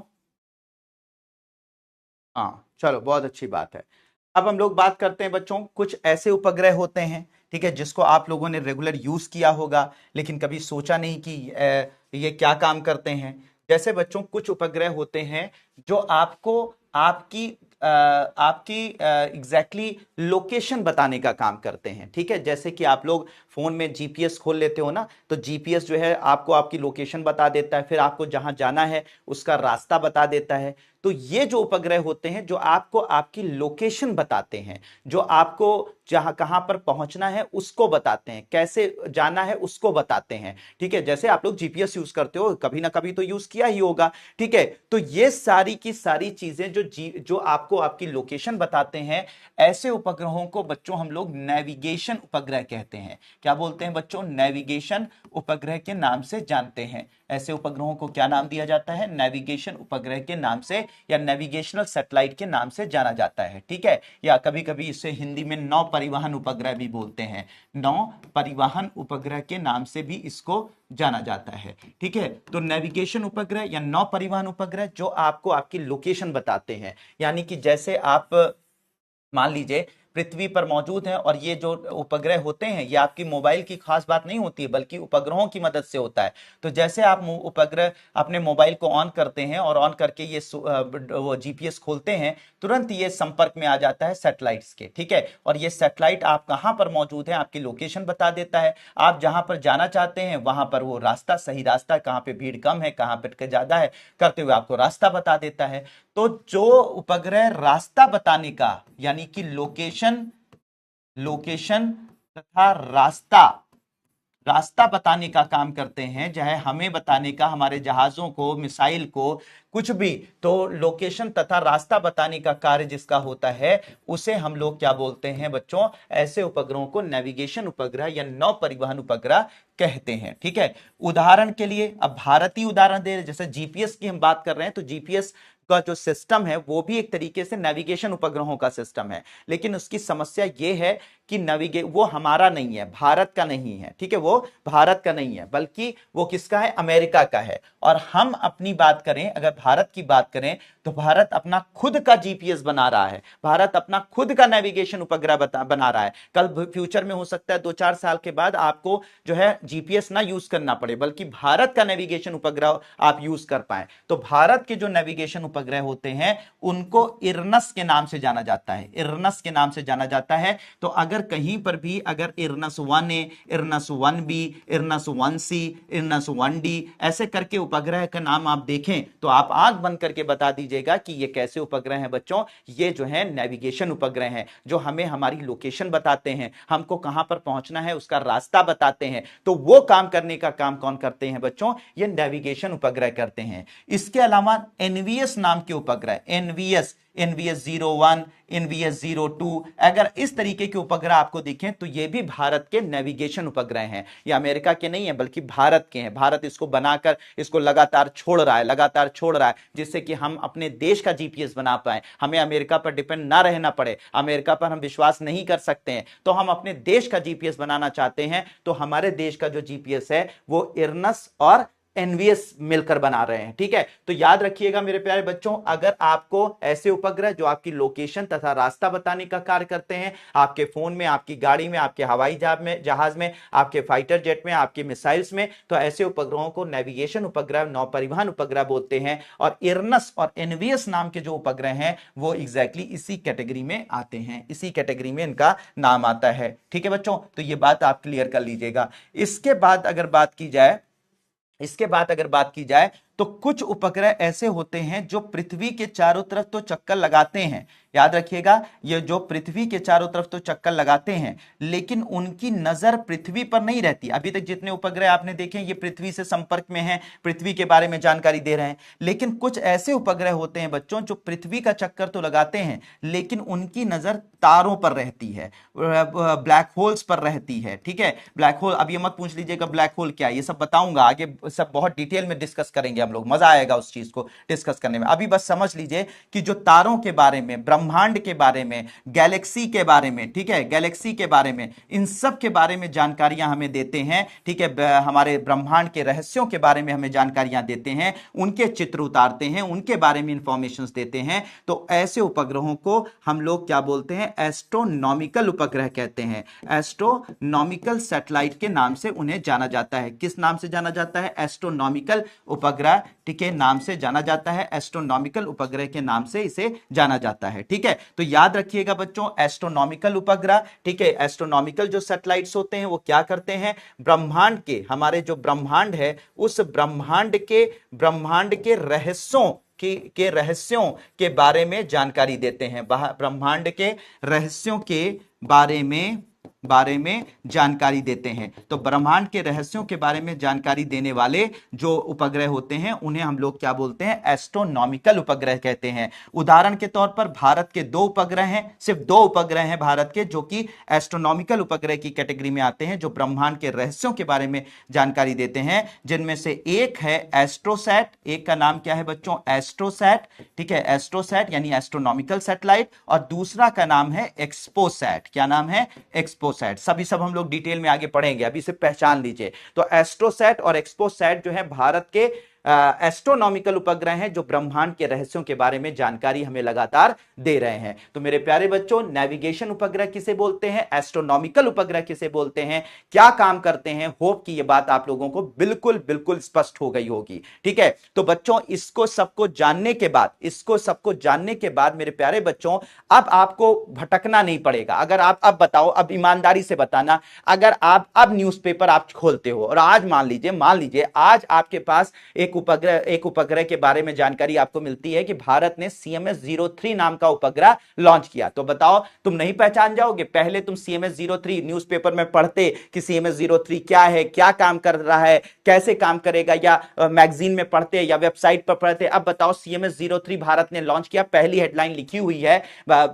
है, तो तुम बताओ, तुम नहीं समझ जाओगे? जैसे CMS-03 देखोगे तुमको याद आ जाएगा, अरे सर ने बताया था ये टेलीकम्युनिकेशन सैटेलाइट है, ये दूर संचार उपग्रह है। क्या हमें सेवाएं देगा? दूर संचार की सेवाएं देगा। मोबाइल फोन पे अगर हम बात कर रहे हैं तो इसकी मदद से करेंगे, अगर हम इंटरनेट यूज कर रहे हैं तो इसकी मदद से करेंगे, अगर हम जो है वो अगर हम जो है वो टीवी देखेंगे या रेडियो सुनेंगे तो इसकी मदद से करेंगे। अगर इसी जगह पे आज न्यूज़पेपर में आ गया कि भारत ने इरनस नाम का उपग्रह भेजा है या एनवीएस नाम का उपग्रह भेजा है, तो तुरंत आपका दिमाग जाएगा, अरे सर ने बताया था इरनस एनवीएस नेविगेशन उपग्रह, ये हमें लोकेशन बताएंगे, ये भारत का जीपीएस है। तो ये बताओ, ये बातें सैकड़ों उपग्रह थे, लेकिन वो सारे कंफ्यूज आपको करते थे। अब आपको कैटेगराइजेशन करने से बिल्कुल स्पष्ट हो जाएगा कि एग्जैक्टली कौन सा उपग्रह है, क्या काम करेगा, और देखते ही आप बता दोगे, कभी कंफ्यूजन नहीं होगा। बिल्कुल बात क्लियर है बच्चों? जल्दी बताइए।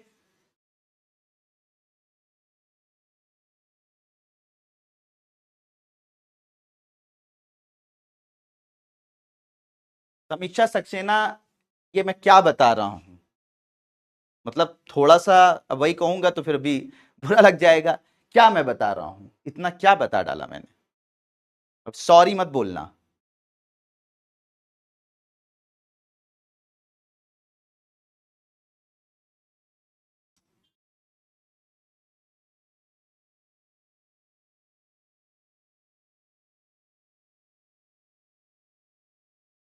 थैंक यू संध्या।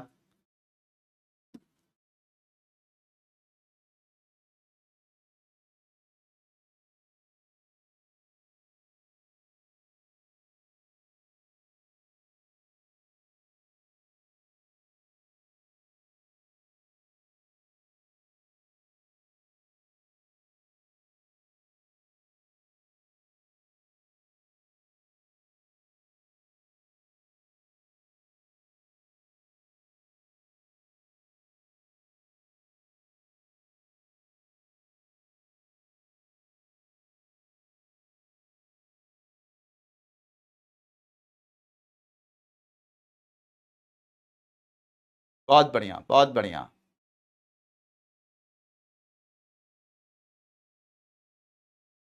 मेरी बातों पर ध्यान दिया करो समीक्षा सक्सेना। सिर्फ अपना, जैसे मैं कोई चीज बताना शुरू करता हूं तो तुम लोग पहले ही अपने हिसाब से क्वेश्चन बनाना शुरू कर लेते हो। मेरी बातों पर ध्यान नहीं रहता है तुम लोगों का। ठीक है, समीक्षा सक्सेना है, इस तरह से दो तीन लोग और हैं, ये समझने से ज्यादा, ठीक है, अब सवाल पूछना गलत नहीं होता, लेकिन पहले समझो मैं क्या बता रहा हूं, क्या बोल रहा हूं, उसके बाद कोई चीज ना समझ में आए तो उस पर सवाल बनाओ। तुम लोगों का दिमाग समझने पे कम और जो है वो क्वेश्चन बनाने पे ज्यादा, कि क्वेश्चन हम पूछ लेंगे तो पता नहीं कौन सा बहुत बड़ा काम कर लेंगे। ठीक है, मैंने क्या बताया, हम लोग बना रहे हैं, अभी हम लोग डिपेंड हैं जीपीएस पर, कुछ दिनों के बाद नहीं करेंगे। ये सारी बातें बताई हैं, रिकॉर्डिंग में देख लेना। ठीक है, तो तुम लोग ज्यादा या तो होशियार बनने के लिए, दिखाने के लिए हम बहुत समझदार, बहुत पढ़ौका बन चुके हैं, इसलिए ये क्वेश्चन जबरदस्ती पूछते हो, हमारे शब्दों पर ध्यान ही नहीं देते हो, हमारे शब्दों, हमारी लेक्चर सुनते नहीं हो। तुम कोई टॉपिक होता है तो सबसे पहले तुम लोगों के सवाल आ जाते हैं। ठीक है, ये नहीं सोचते हो कि सारे सवाल, अगर तुम ध्यान से सुनो, मैं चैलेंज करता हूं कि 90% सवाल आपके उठ ही नहीं सकते हैं। मैं सारे सवाल ऑलरेडी, मुझे पता है, मैं 17 साल से यही पढ़ा रहा हूं, मुझे पता है कि तुम कहां कहां सवाल पूछ सकते हो, तो मैं अपने लेक्चर में सारे सवालों को शामिल कर लेता हूं। ठीक है, तो 80 टू 20% की भी जिम्मेदारी नहीं लेता हूं कि 20% सवाल उठ सकते हैं। ठीक है, लेकिन 80% सवाल आपको उठेंगे ही नहीं कभी, क्योंकि मैं हर बात डिफाइन कर देता हूं। मैंने ये बात बोली है, रिकॉर्डिंग में देख लीजिएगा, मैंने क्या बोला है। मैंने यही बोला है कि एग्जैक्टली अभी हम जीपीएस पर कर रहे हैं, हम अभी उनका भरोसा नहीं, हम अपना जीपीएस खुद बना रहे हैं, कुछ सालों में हम अपना जीपीएस यूज, अपना भारतीय जीपीएस यूज करेंगे। तो सवाल तब बनाओ जब आपने सब कुछ अच्छे से सुना, उसमें कुछ लग रहा है कि हाँ भाई जो है वो ये बात मुझे नहीं समझ, बहुत अच्छी बात है, लेकिन वो पहले ही से तुम लोग, और उस तुम्हें जवाब देने में कितना टाइम खराब होता है ये तुम नहीं समझते हो। उसी बात को रिपीट रिपीट रिपीट बार बार करने पर अब कहोगे नालाज हो गए आप, ये कर गए, वो कर गए, आप बड़े घमंडी हैं, क्या करोगे? पढ़ना हो तो पढ़ो, ना पढ़ना हो तो ना पढ़ो, और क्या कह सकते हैं भाई? ये जो अपनी मेहनत, अपना कलेजा निकाल कर तुमको लोगों को दे रहे हैं, अगर इस पे भी तुम लोगों को सेटिस्फाई नहीं, सेटिस्फेक्शन नहीं है, तो जाओ कहीं और पढ़ लो, और क्या बताएं।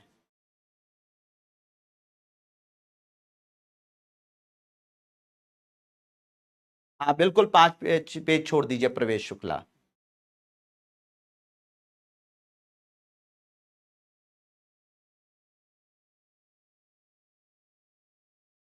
कभी भी सेल्फ रहता ही नहीं कि हाँ हम लोग भी मतलब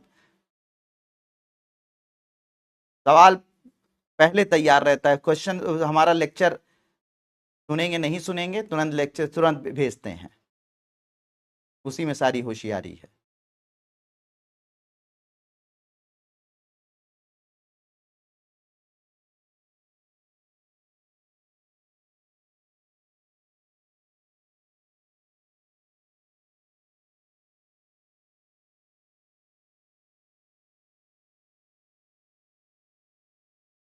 बिल्कुल बात है, नोट हो गया बच्चों। तो अब यहां पर देखिएगा, यहां पर सारी चीजें आप लोगों को मैंने बता दी, ठीक है, पूरा कैटेगराइजेशन बता दिया। फिर से एक बार जल्दी से रिवाइज कर देता हूं बच्चों आप लोगों के लिए, ठीक है। प्राकृतिक उपग्रह जो पृथ्वी के गुरुत्वाकर्षण में कोई भी अगर पिंड है वो अगर पृथ्वी के गुरुत्वाकर्षण में चक्कर लगा रहा है तो उसे हम उपग्रह कहेंगे। अगर प्राकृतिक रूप से है वो, जैसे चंद्रमा है, तो प्राकृतिक उपग्रह। और अगर जो है वो इंसान ने अपने किसी मकसद के लिए, किसी एम के लिए, किसी सेवा के लिए भेजा है तो उसे कृत्रिम उपग्रह कहेंगे या मानव निर्मित उपग्रह कहेंगे। मानव निर्मित उपग्रह कई प्रकार के होते हैं, भारत कई कई नाम से उसको भेजता है। अब वो क्या होते हैं इसे समझते हैं। अगर ऐसे उपग्रह जो पृथ्वी के चारों तरफ चक्कर लगाते हुए हमें फोन से बात करने में मदद करते हैं, इंटरनेट हमें सेवाएं देते हैं, टीवी की सेवाएं देते हैं, रेडियो सुनने में मदद करते हैं, जो माध्यम का काम करते हैं, तो उन्हें हम लोग संचार उपग्रह कहते हैं, टेलीकॉम सैटेलाइट बोलते हैं। भारत का अगर इनसेट श्रृंखला का उपग्रह हो, INSAT 1A 1B 1C 1D 2A 2B, इस तरह से नाम का कोई भी आपको उपग्रह आज के बाद दिखे तो आप तुरंत समझ जाइएगा कि कंफ्यूज होने की जरूरत नहीं है, ये सर ने बताया था संचार उपग्रह है। जीसैट नाम का उपग्रह दिख जाए तो तुरंत बताइएगा संचार उपग्रह है। सीएमएस नाम का उपग्रह दिख जाए तो बताइएगा संचार उपग्रह है। दूसरा है मौसमी उपग्रह, वेदर सैटेलाइट, जो मौसम की जानकारी देते हैं, कब कहां पर तूफान आएगा, कब कहां पर बारिश होगी, कहां पर मानसून आएगा, ये सारी जानकारी देते हैं। तो भारत के जो मौसमी उपग्रह हैं उनमें कल्पना है, इनसेट 3D 3DR 4D, इस तरीके के उपग्रह अगर आपको जिंदगी में कहीं दिख जाए, न्यूज़पेपर में कहीं पर, तो तुरंत समझ जाइएगा कि मौसमी उपग्रह है। सुदूर संवेदन उपग्रह पृथ्वी के चारों तरफ चक्कर लगाते हैं, विभिन्न प्रकार से डेटा एकत्र करते हैं और उनका यूज होता है हमारे विभिन्न क्षेत्रों में, चाहे वो एग्रीकल्चर में, चाहे वो डिफेंस में, कहीं पर भी यूज होता है, तो उसे हम लोग सुदूर संवेदन उपग्रह, रिमोट सेंसिंग सैटेलाइट कहते हैं। आईआरएस नाम के उपग्रह दिखे, कार्टोसैट नाम के उपग्रह दिखे, ओशन सैट नाम के उपग्रह दिखे, रिसैट नाम के उपग्रह दिखे, हाइसिस नाम के उपग्रह दिखे, ईओएस नाम का उपग्रह दिखे, ये सारे के सारे मेरे प्यारे बच्चों सुदूर संवेदन उपग्रह है, रिमोट सेंसिंग सैटेलाइट है। आ रही बात समझ में? तो कभी भी आपको कंफ्यूजन नहीं होना चाहिए। इसके बाद अगर आपको नेविगेशन बताने का काम जो सैटेलाइट करते हैं उन्हें नेविगेशन उपग्रह बोलते हैं, रास्ता दिखाने का काम करते हैं उन्हें नेविगेशन सैटेलाइट बोलते हैं, नौ परिवहन उपग्रह बोलते हैं, ठीक है। भारत अपने नेविगेशन सैटेलाइट, अभी हम लोग जीपीएस यूज करते हैं, लेकिन फ्यूचर में हम अपने नेविगेशन सैटेलाइट को यूज करेंगे जो इंडियन जीपीएस होगा, और वो उस कैटेगरी के जो 2 उपग्रह भारत भेज रहा है उसमें इरनस है और एनवीएस है। इरनस भेज चुका है और अब एनवीएस भेज रहा है, ठीक है। तो आपको इरनस और एनवीएस नाम के उपग्रह कभी दिखे तो ये सारे के सारे बच्चों नेविगेशन उपग्रह हैं।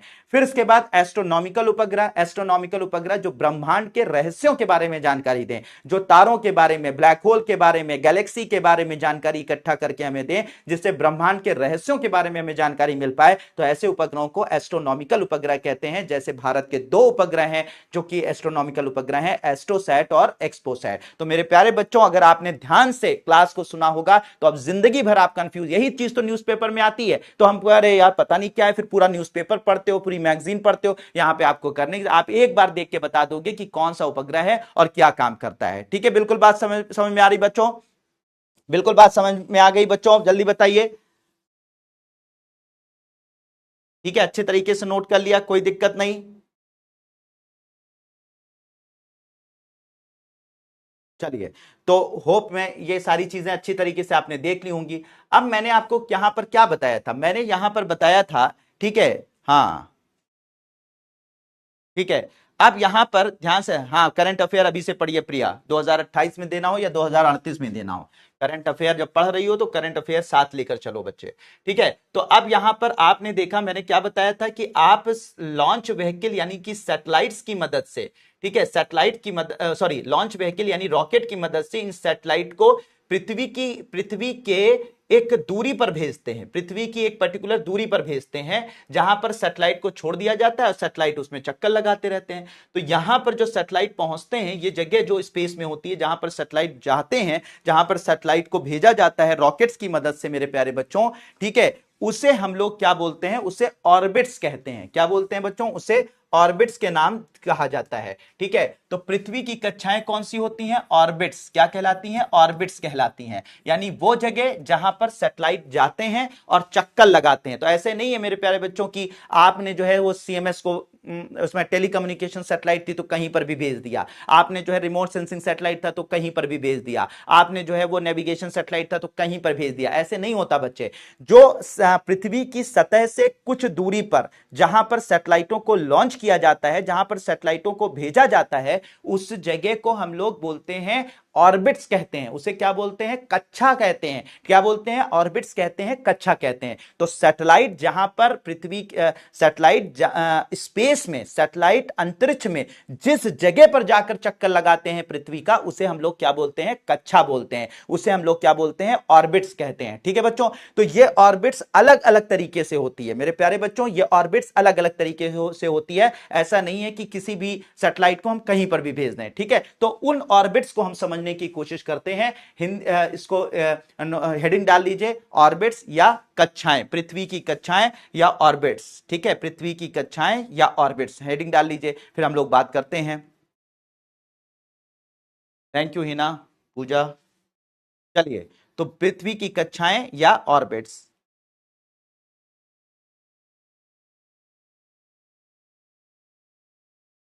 ठीक है, अब हम लोग यानी कि अगर हम लोग ऐसे बात करें तो अंतरिक्ष में, सिंपल भाषा में लिखें तो अंतरिक्ष में वह स्थान जहां पर उपग्रह प्रक्षेपित किए जाते हैं, प्रक्षेपित किए जाते हैं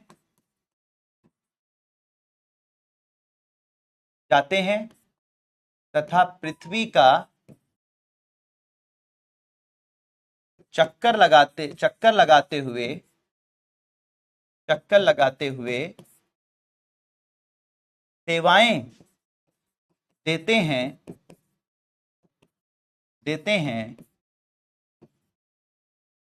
ठीक है, कक्षा कहलाते हैं या कक्षा कहलाती है। सेवाएं देते हैं उन्हें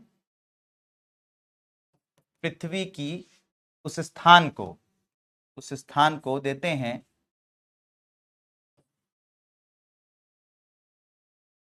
उस स्थान को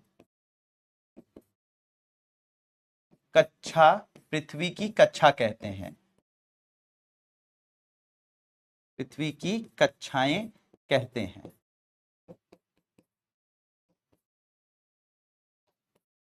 ठीक है, पूरी डेफिनेशन लिख दी।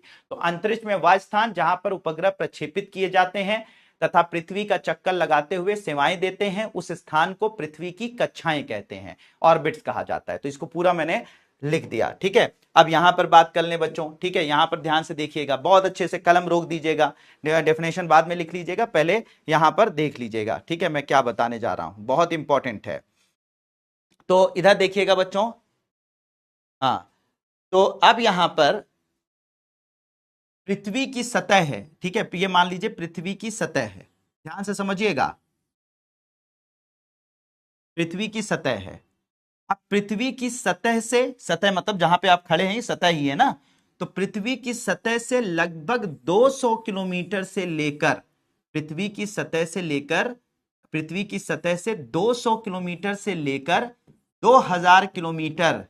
ठीक है, पृथ्वी की सतह से 200 किलोमीटर से लेकर 2000 किलोमीटर की दूरी में, ठीक है, जो सैटेलाइट्स को भेजा जाता है, ठीक है, 200 किलोमीटर से लेकर 2000, यानी 200 से ऊपर और 2000 किलोमीटर के नीचे। तो याद रखिएगा बच्चों कि वह कक्षा जिसकी दूरी 200 से लेकर 2000 किलोमीटर की पे होती है, यानी कि ऐसे इसी डिस्टेंस पर जो है सैटेलाइट्स को भेजा जाता है। ठीक है, तो ये जो कक्षा होती है जिसकी दूरी फिर से मैं बता रहा हूं पृथ्वी की सतह से 200 से लेकर 2000 किलोमीटर के बीच में होती है, जहां पे सैटेलाइट्स को भेजा जाता है, तो इस कक्षा को हम लोग बोलते हैं बच्चों लियो। लियो का मतलब लो अर्थ ऑर्बिट। क्या बोलते हैं? लो अर्थ ऑर्बिट। क्या कहा जाता है? लो अर्थ ऑर्बिट कहा जाता है।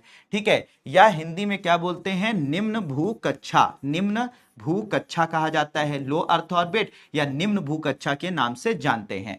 तो याद रखिएगा बच्चों, पृथ्वी की सतह से, पृथ्वी की सतह जहां आप खड़े हैं यहां से 200 किलोमीटर तक छोड़ दो, उसके 200 किलोमीटर से ऊपर 2000 किलोमीटर तक, ठीक है, जो कक्षा होती है जहां पर हम सैटेलाइट्स को भेजते हैं उसे लो अर्थ ऑर्बिट या निम्न भू कक्षा के नाम से जाना जाता है। इसे क्या बोलते हैं? लियो ऑर्बिट या निम्न भू कक्षा के नाम से जानते हैं। ठीक है, अब इसकी खास बात क्या होती है बच्चों? इसकी खास बात यह होती है कि ये जो सैटेलाइट्स होते हैं, ये जो सैटेलाइट्स होते हैं जो निम्न भू कक्षा में भेजे जाते हैं, ये सैटेलाइट्स हमेशा याद रखिएगा कि हमेशा पोल टू पोल मूवमेंट करते हैं। ऐसे पोल टू पोल मूवमेंट करते हैं, ध्रुवों से ध्रुवों के बीच में चक्कर लगाते हैं। ऐसे ध्रुवों से ध्रुवों के बीच में चक्कर लगाते हैं। क्या होता है? ध्रुवों से ध्रुवों के बीच में चक्कर लगाते हैं, यानी नॉर्थ पोल से साउथ पोल। ठीक है, वो उत्तरी ध्रुव से दक्षिणी ध्रुव, दक्षिणी ध्रुव से उत्तरी ध्रुव, दक्षिणी ध्रुव, ऐसे चक्कर लगाते हैं। तो क्योंकि यहां पर जो सैटेलाइट्स भेजे जाते हैं लो अर्थ ऑर्बिट में, हमेशा ध्रुवों से ध्रुवों के बीच में चक्कर लगाते हैं। ठीक है, यानी कि हमेशा ऐसे ऐसे घूमते हैं, ऐसे ऐसे घूमते हैं, ऐसे ऐसे घूमते हैं। तो इसी वजह से इनका जो दूसरा नाम है, इनका जो दूसरा नाम रखा जाता है वो कहा जाता है पोलर ऑर्बिट। क्या कहा जाता है बच्चों? इसे पोलर ऑर्बिट कहा जाता है, यानी कि हिंदी में से बोलते हैं ध्रुवीय कक्षा। क्या बोला जाता है? ध्रुवीय कक्षा कहा जाता है। ठीक है, तो ध्रुवीय कक्षा, तो आपसे पूछा जाए ध्रुवीय कक्षा और निम्न भू कक्षा में क्या अंतर है? नहीं, दोनों सेम है। ठीक है, लो अर्थ ऑर्बिट क्योंकि निम्न भू कक्षा सबसे निचली कक्षा होती है, पोलर ऑर्बिट इसलिए कहा जाता है क्योंकि हमेशा satellite pole to pole movement करते हैं इसके अंदर, तो इसे ध्रुवीय कक्षा या पोलर ऑर्बिट के नाम से जाना जाता है। ठीक है, तो याद रखिएगा बच्चों, लो अर्थ ऑर्बिट या पोलर ऑर्बिट जो है वो उनकी जो दूरी होती है वो 200 से लेकर 2000 किलोमीटर की दूरी पर होते हैं। ठीक है, ये बात याद रखिएगा बच्चों। ठीक है, और हमेशा याद रखिएगा, ठीक है, हमेशा याद रखिएगा, एक और अच्छी चीज बता देता हूं कि हमेशा ऐसा होता है कि जैसे ये हमारा सूर्य है, ध्यान से समझिएगा, ये थोड़ा सा टेक्निकल है, थोड़ा सा समझ जाएंगे। मुझे लगता है कि यहाँ पे जितने भी बच्चे हैं सब समझ जाएंगे, बहुत होशियार बच्चे हैं। ठीक है, जो सुनेंगे वो समझ जाएंगे, जो नहीं सुनेंगे पहले से ही तैयार बैठे होंगे कि नहीं हमें कुछ पूछना ही है, मतलब हमारी आदत ही है, तो अलग बात है। लेकिन अगर थोड़े से भी ध्यान से इसको देख लेंगे तो समझ जाएंगे। ये हमारा बच्चों सूर्य है। ठीक है, सूर्य है। तो अगर मान लीजिए कि हमारे जो सैटेलाइट्स हैं, हमारे जो सैटेलाइट है उसमें कैमरा लगा दिया आपने, समझिएगा, कैमरा लगा दिया, और आपको पता है सूर्य का जो प्रकाश है वो ऐसे आ रहा है, इतने एरिया में आ रहा है, इस इतने एरिया में उजाला है, यानी कि यहां पर दिन मौजूद है। ठीक है, अब पृथ्वी ऐसे घूमती रहती है तो इधर की तरफ दिन रहेगा, उधर की तरफ रात रहेगी, पीछे की तरफ यहां पर क्या है बच्चों? ये रात वाला एरिया है, यहां पर दिन वाला एरिया है, यहां पर सूर्य का प्रकाश पहुंच रहा है।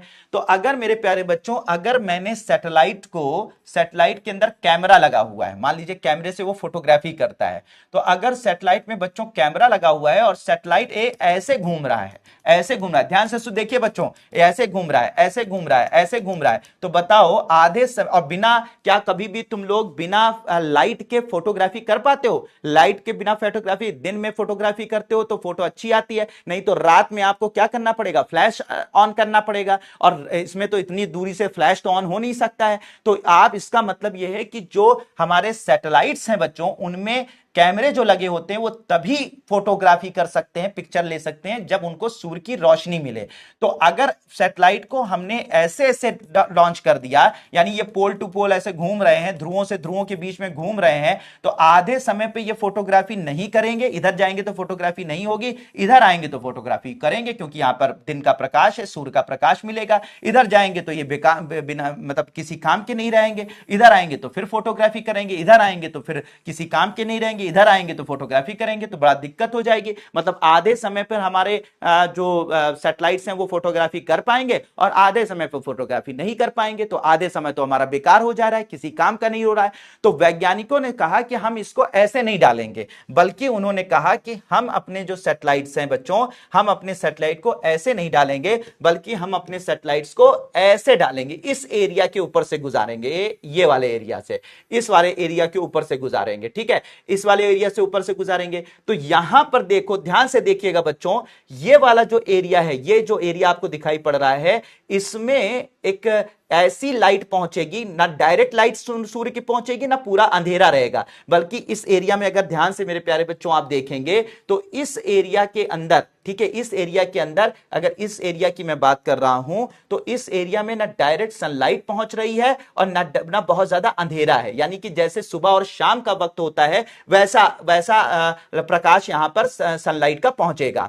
तो यहां पर अगर हम सैटेलाइट को डाल देंगे बच्चों, अगर ऐसे ऐसे ध्रुवों से ध्रुवों के बीच में चक्कर लगाएगा सैटेलाइट, तो ऐसी कंडीशन में उसे उतना प्रकाश मिल जाएगा 24 घंटे, जितने प्रकाश में वो अपनी पिक्चर्स ले सकता है, जितनी देर में वो अपनी फोटोग्राफी कर सकता है। यानी 24, इसके पीछे भी चला जाएगा, इसके मतलब इसके पीछे भी चला जाएगा तब भी उतना प्रकाश मिलेगा, इतना इधर भी इतना प्रकाश मिलेगा, इधर आएगा तो इतना प्रकाश, मतलब इतना प्रकाश उसको मिल जाएगा। सूर्य का डायरेक्ट प्रकाश तो यहां पड़ रहा है, लेकिन यहां पर भी उतना प्रकाश उसको मिल जाएगा जितने में उसकी फोटोग्राफी हो जाए, जितने में उसका काम हो जाए, जितने में उसकी वो पिक्चर्स क्लिक कर ले। ठीक है, तो इससे क्या होगा कि 24 घंटे ये पिक्चर्स ले सकता है। 24 पृथ्वी अपना घूमता, अच्छा पृथ्वी अपना ऐसे ऐसे करके घूम रही है, ऐसे ऐसे करके घूम रही है, तो हर बार घूमते वक्त जब ये घूम कर आएगा तो नई जगह की पिक्चर ले लेगा। इस बार जो है मान लीजिए अफ्रीका की ले रहा है, तो दोबारा ये घूम कर आएगा तो जो है वो अमेरिका की ले लेगा, फिर दोबारा घूम के आएगा तो इंडिया की ले लेगा, और लगातार 24 घंटे ये पूरी पृथ्वी की पिक्चर्स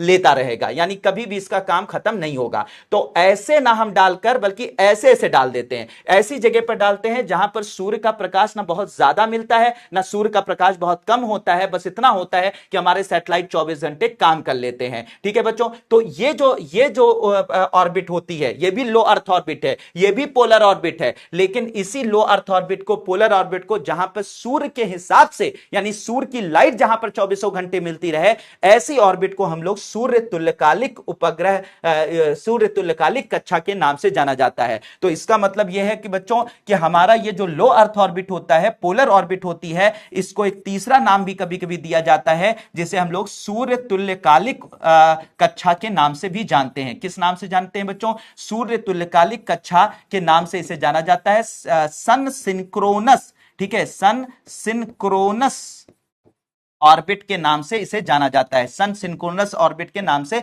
इसे न जाना जाता है, सूर्य तुल्यकालिक कक्षा के नाम से या सन सिंक्रोनस ऑर्बिट के नाम से इसे जाना जाता है। तो बच्चों याद रखिएगा, 200 से लेकर 2000 किलोमीटर की दूरी पर पृथ्वी की सतह से लो अर्थ ऑर्बिट होती है, निम्न भू कक्षा होती है। इसमें जो सैटेलाइट होते हैं पोल टू पोल चक्कर लगाते हैं, ध्रुवों से ध्रुवों के बीच में चक्कर लगाते हैं, इसीलिए इस ऑर्बिट को पोलर ऑर्बिट, ध्रुवीय कक्षा कहा जाता है। और क्योंकि लगातार सूर्य के प्रकाश को प्राप्त करके ये चक्कर लगाते रहते हैं, तो इसलिए ऐसी जगह पर इनको भेजा जाता है जिससे लगातार 24 घंटे ये सूर्य का प्रकाश प्राप्त करते रहें और पिक्चर्स लेते रहें। तो इसलिए इसे सूर्य तुल्यकालिक कक्षा या सन सिंक्रोनस ऑर्बिट भी कहा जाता है। तो मेरे प्यारे बच्चों, ये तीन नाम हैं, यानी 200 से लेकर 2000 किलोमीटर की दूरी पर जो ऑर्बिट मौजूद है, इसके तीन नाम होते हैं, लियो, पोलर ऑर्बिट, और कभी कभी इन्हें सूर्य तुल्यकालिक कक्षा या सन सिंक्रोनस ऑर्बिट के नाम से भी जानते हैं। क्यों कहा जाता है ये मैंने आपको एक्सप्लेन किया। तो मेरे प्यारे बच्चों जल्दी बताइए कि बात समझ में आई कि नहीं। अगर ध्यान से समझा होगा तो समझ में आ गई होगी कि हमारा 24 घंटे हमें प्रकाश सूर्य का मिलता रहे, हमारे उपग्रह सही से काम करते रहे, इसलिए हम ऐसे जगह पर इसे भेजते हैं जहां पर हमें 24 घंटे हम इसकी सेवाएं ले सकें। तो इसे सूर्य तुल्यकालिक उपग्रह कक्षा के नाम से जानते हैं। तो 200 से लेकर 2000 किलोमीटर की ऑर्बिट को तीन नामों से जाना जाता है, लियो, पोलर ऑर्बिट और सन सिंक्रोनस ऑर्बिट। बताइए जल्दी बच्चों, बिल्कुल बात क्लियर है?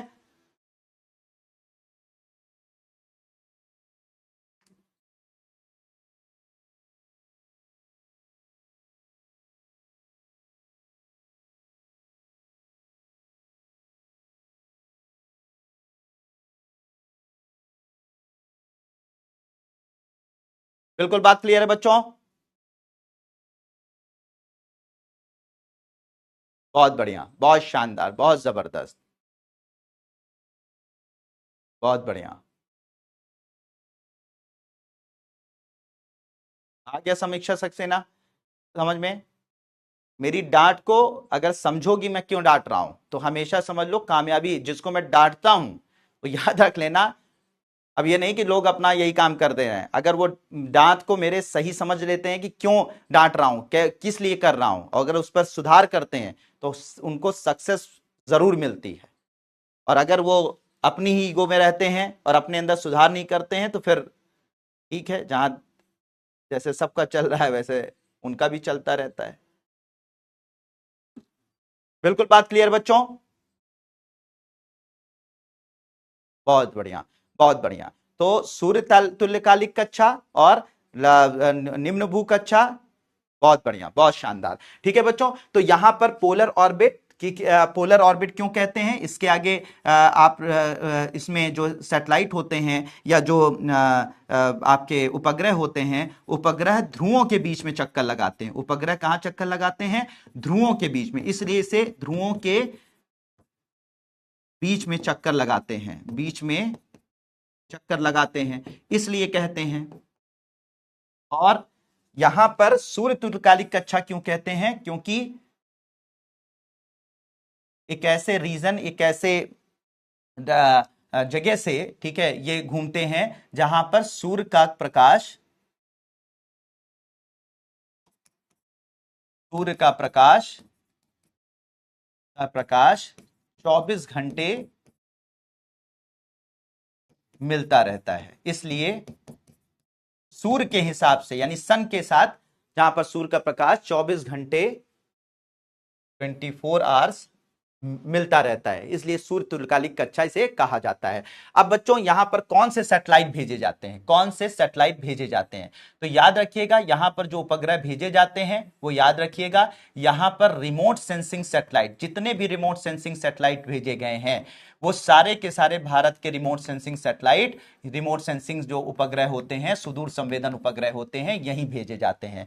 इसके अलावा भारत के जितने भी एस्ट्रोनॉमिकल उपग्रह हैं, एस्ट्रोनॉमिकल उपग्रह हैं, ये सब यहीं पर भेजे गए हैं, एस्ट्रोनॉमिकल उपग्रह भी भेजे गए हैं। तो मेरे प्यारे बच्चों, अगर आपसे अभी अब जरा सोचो, अब बड़े अच्छे तरीके से समझो, मजा आएगा। ठीक है, अब अगर सो न्यूज़पेपर आज आपने खोला और न्यूज़पेपर में लिखा था कि भारत ने अपना EOS-08 नाम का सैटेलाइट लॉन्च किया, बस इतना लिखा था, बस उससे ज्यादा नहीं लिखा था।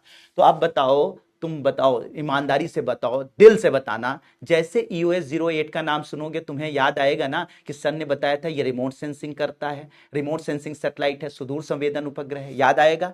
सुदूर संवेदन जब की याद आएगा तब तुम्हें याद आएगा कि सुदूर संवेदन उपग्रह का काम क्या होता है? आंकड़े इकट्ठा करना होता है। ठीक है, आंकड़े इकट्ठा करना होता है, चित्र उतारना होता है, ये याद आएगा? आएगा। यूएस नाम के उपग्रह मैंने बताए हैं कि सुदूर संवेदन उपग्रह है, तो आपको याद आएगा कि सुदूर संवेदन उपग्रह है, इसका काम होता है चित्र उतारना, इसका काम होता है डेटा इकट्ठा करना।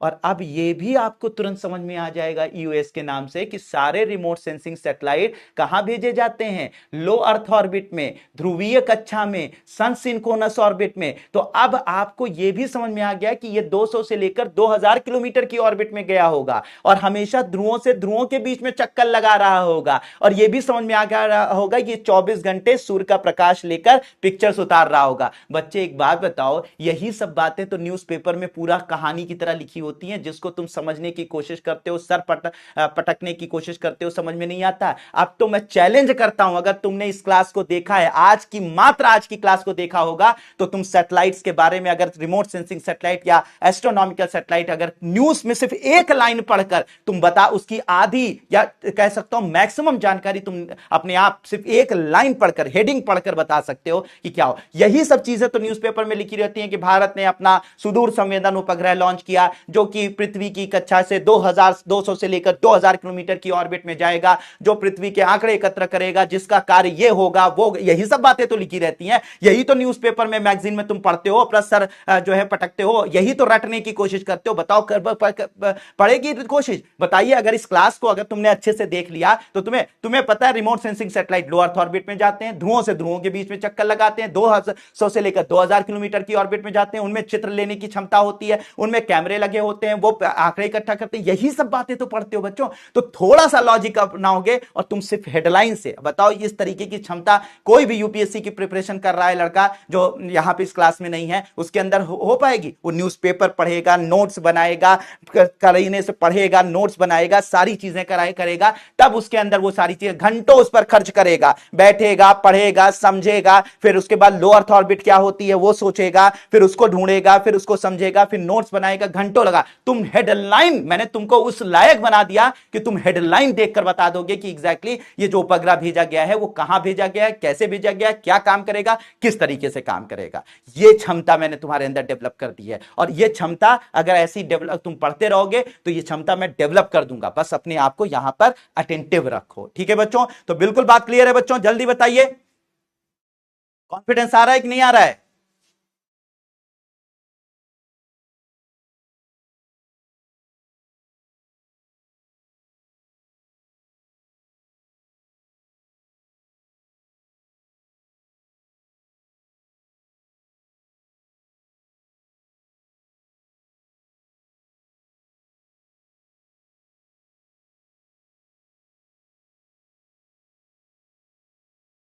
बहुत बढ़िया, बहुत शानदार, बहुत जबरदस्त। ठीक है बच्चों, ऐसी ही बहुत सारी ऑर्बिट्स हैं जिन पर हम लोग बात करेंगे। इनके ऐसी बहुत सारी ऑर्बिट्स हैं जिनके बारे में हम लोग कल चर्चा करेंगे। बहुत मजा आएगा, मैं महारत हासिल करवा दूंगा आप लोगों को बच्चों इस क्लास के अंदर। बस आप अटेंटिव रहिए, शानदार तरीके से रहिए, ठीक है? तो बच्चों याद रखिएगा, याद रखिएगा, इसके आगे की भी कहानी हम लोग कल पढ़ेंगे। आज के लिए इतना ही रखते हैं। थैंक यू सो मच बच्चों, ठीक है? होप कि आप लोगों ने इस पूरी क्लास को एंजॉय किया होगा, मजा आया होगा, शानदार तरीके से आप लोग इसमें आपको कॉन्फिडेंस भी आया होगा, ठीक है? तो थैंक यू सो मच मेरे प्यारे बच्चों, खुश रहिए, आबाद रहिए। Thank you so much.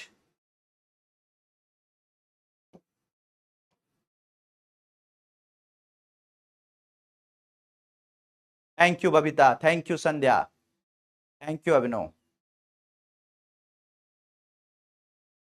Thank you Abhinav. अगर तुम मेरी डांटों से सीख रहे हो तो बहुत आगे जाओगे। Thank you, thank you Shyam Sundar Paswan, thank you so much बच्चे। Happy children's day.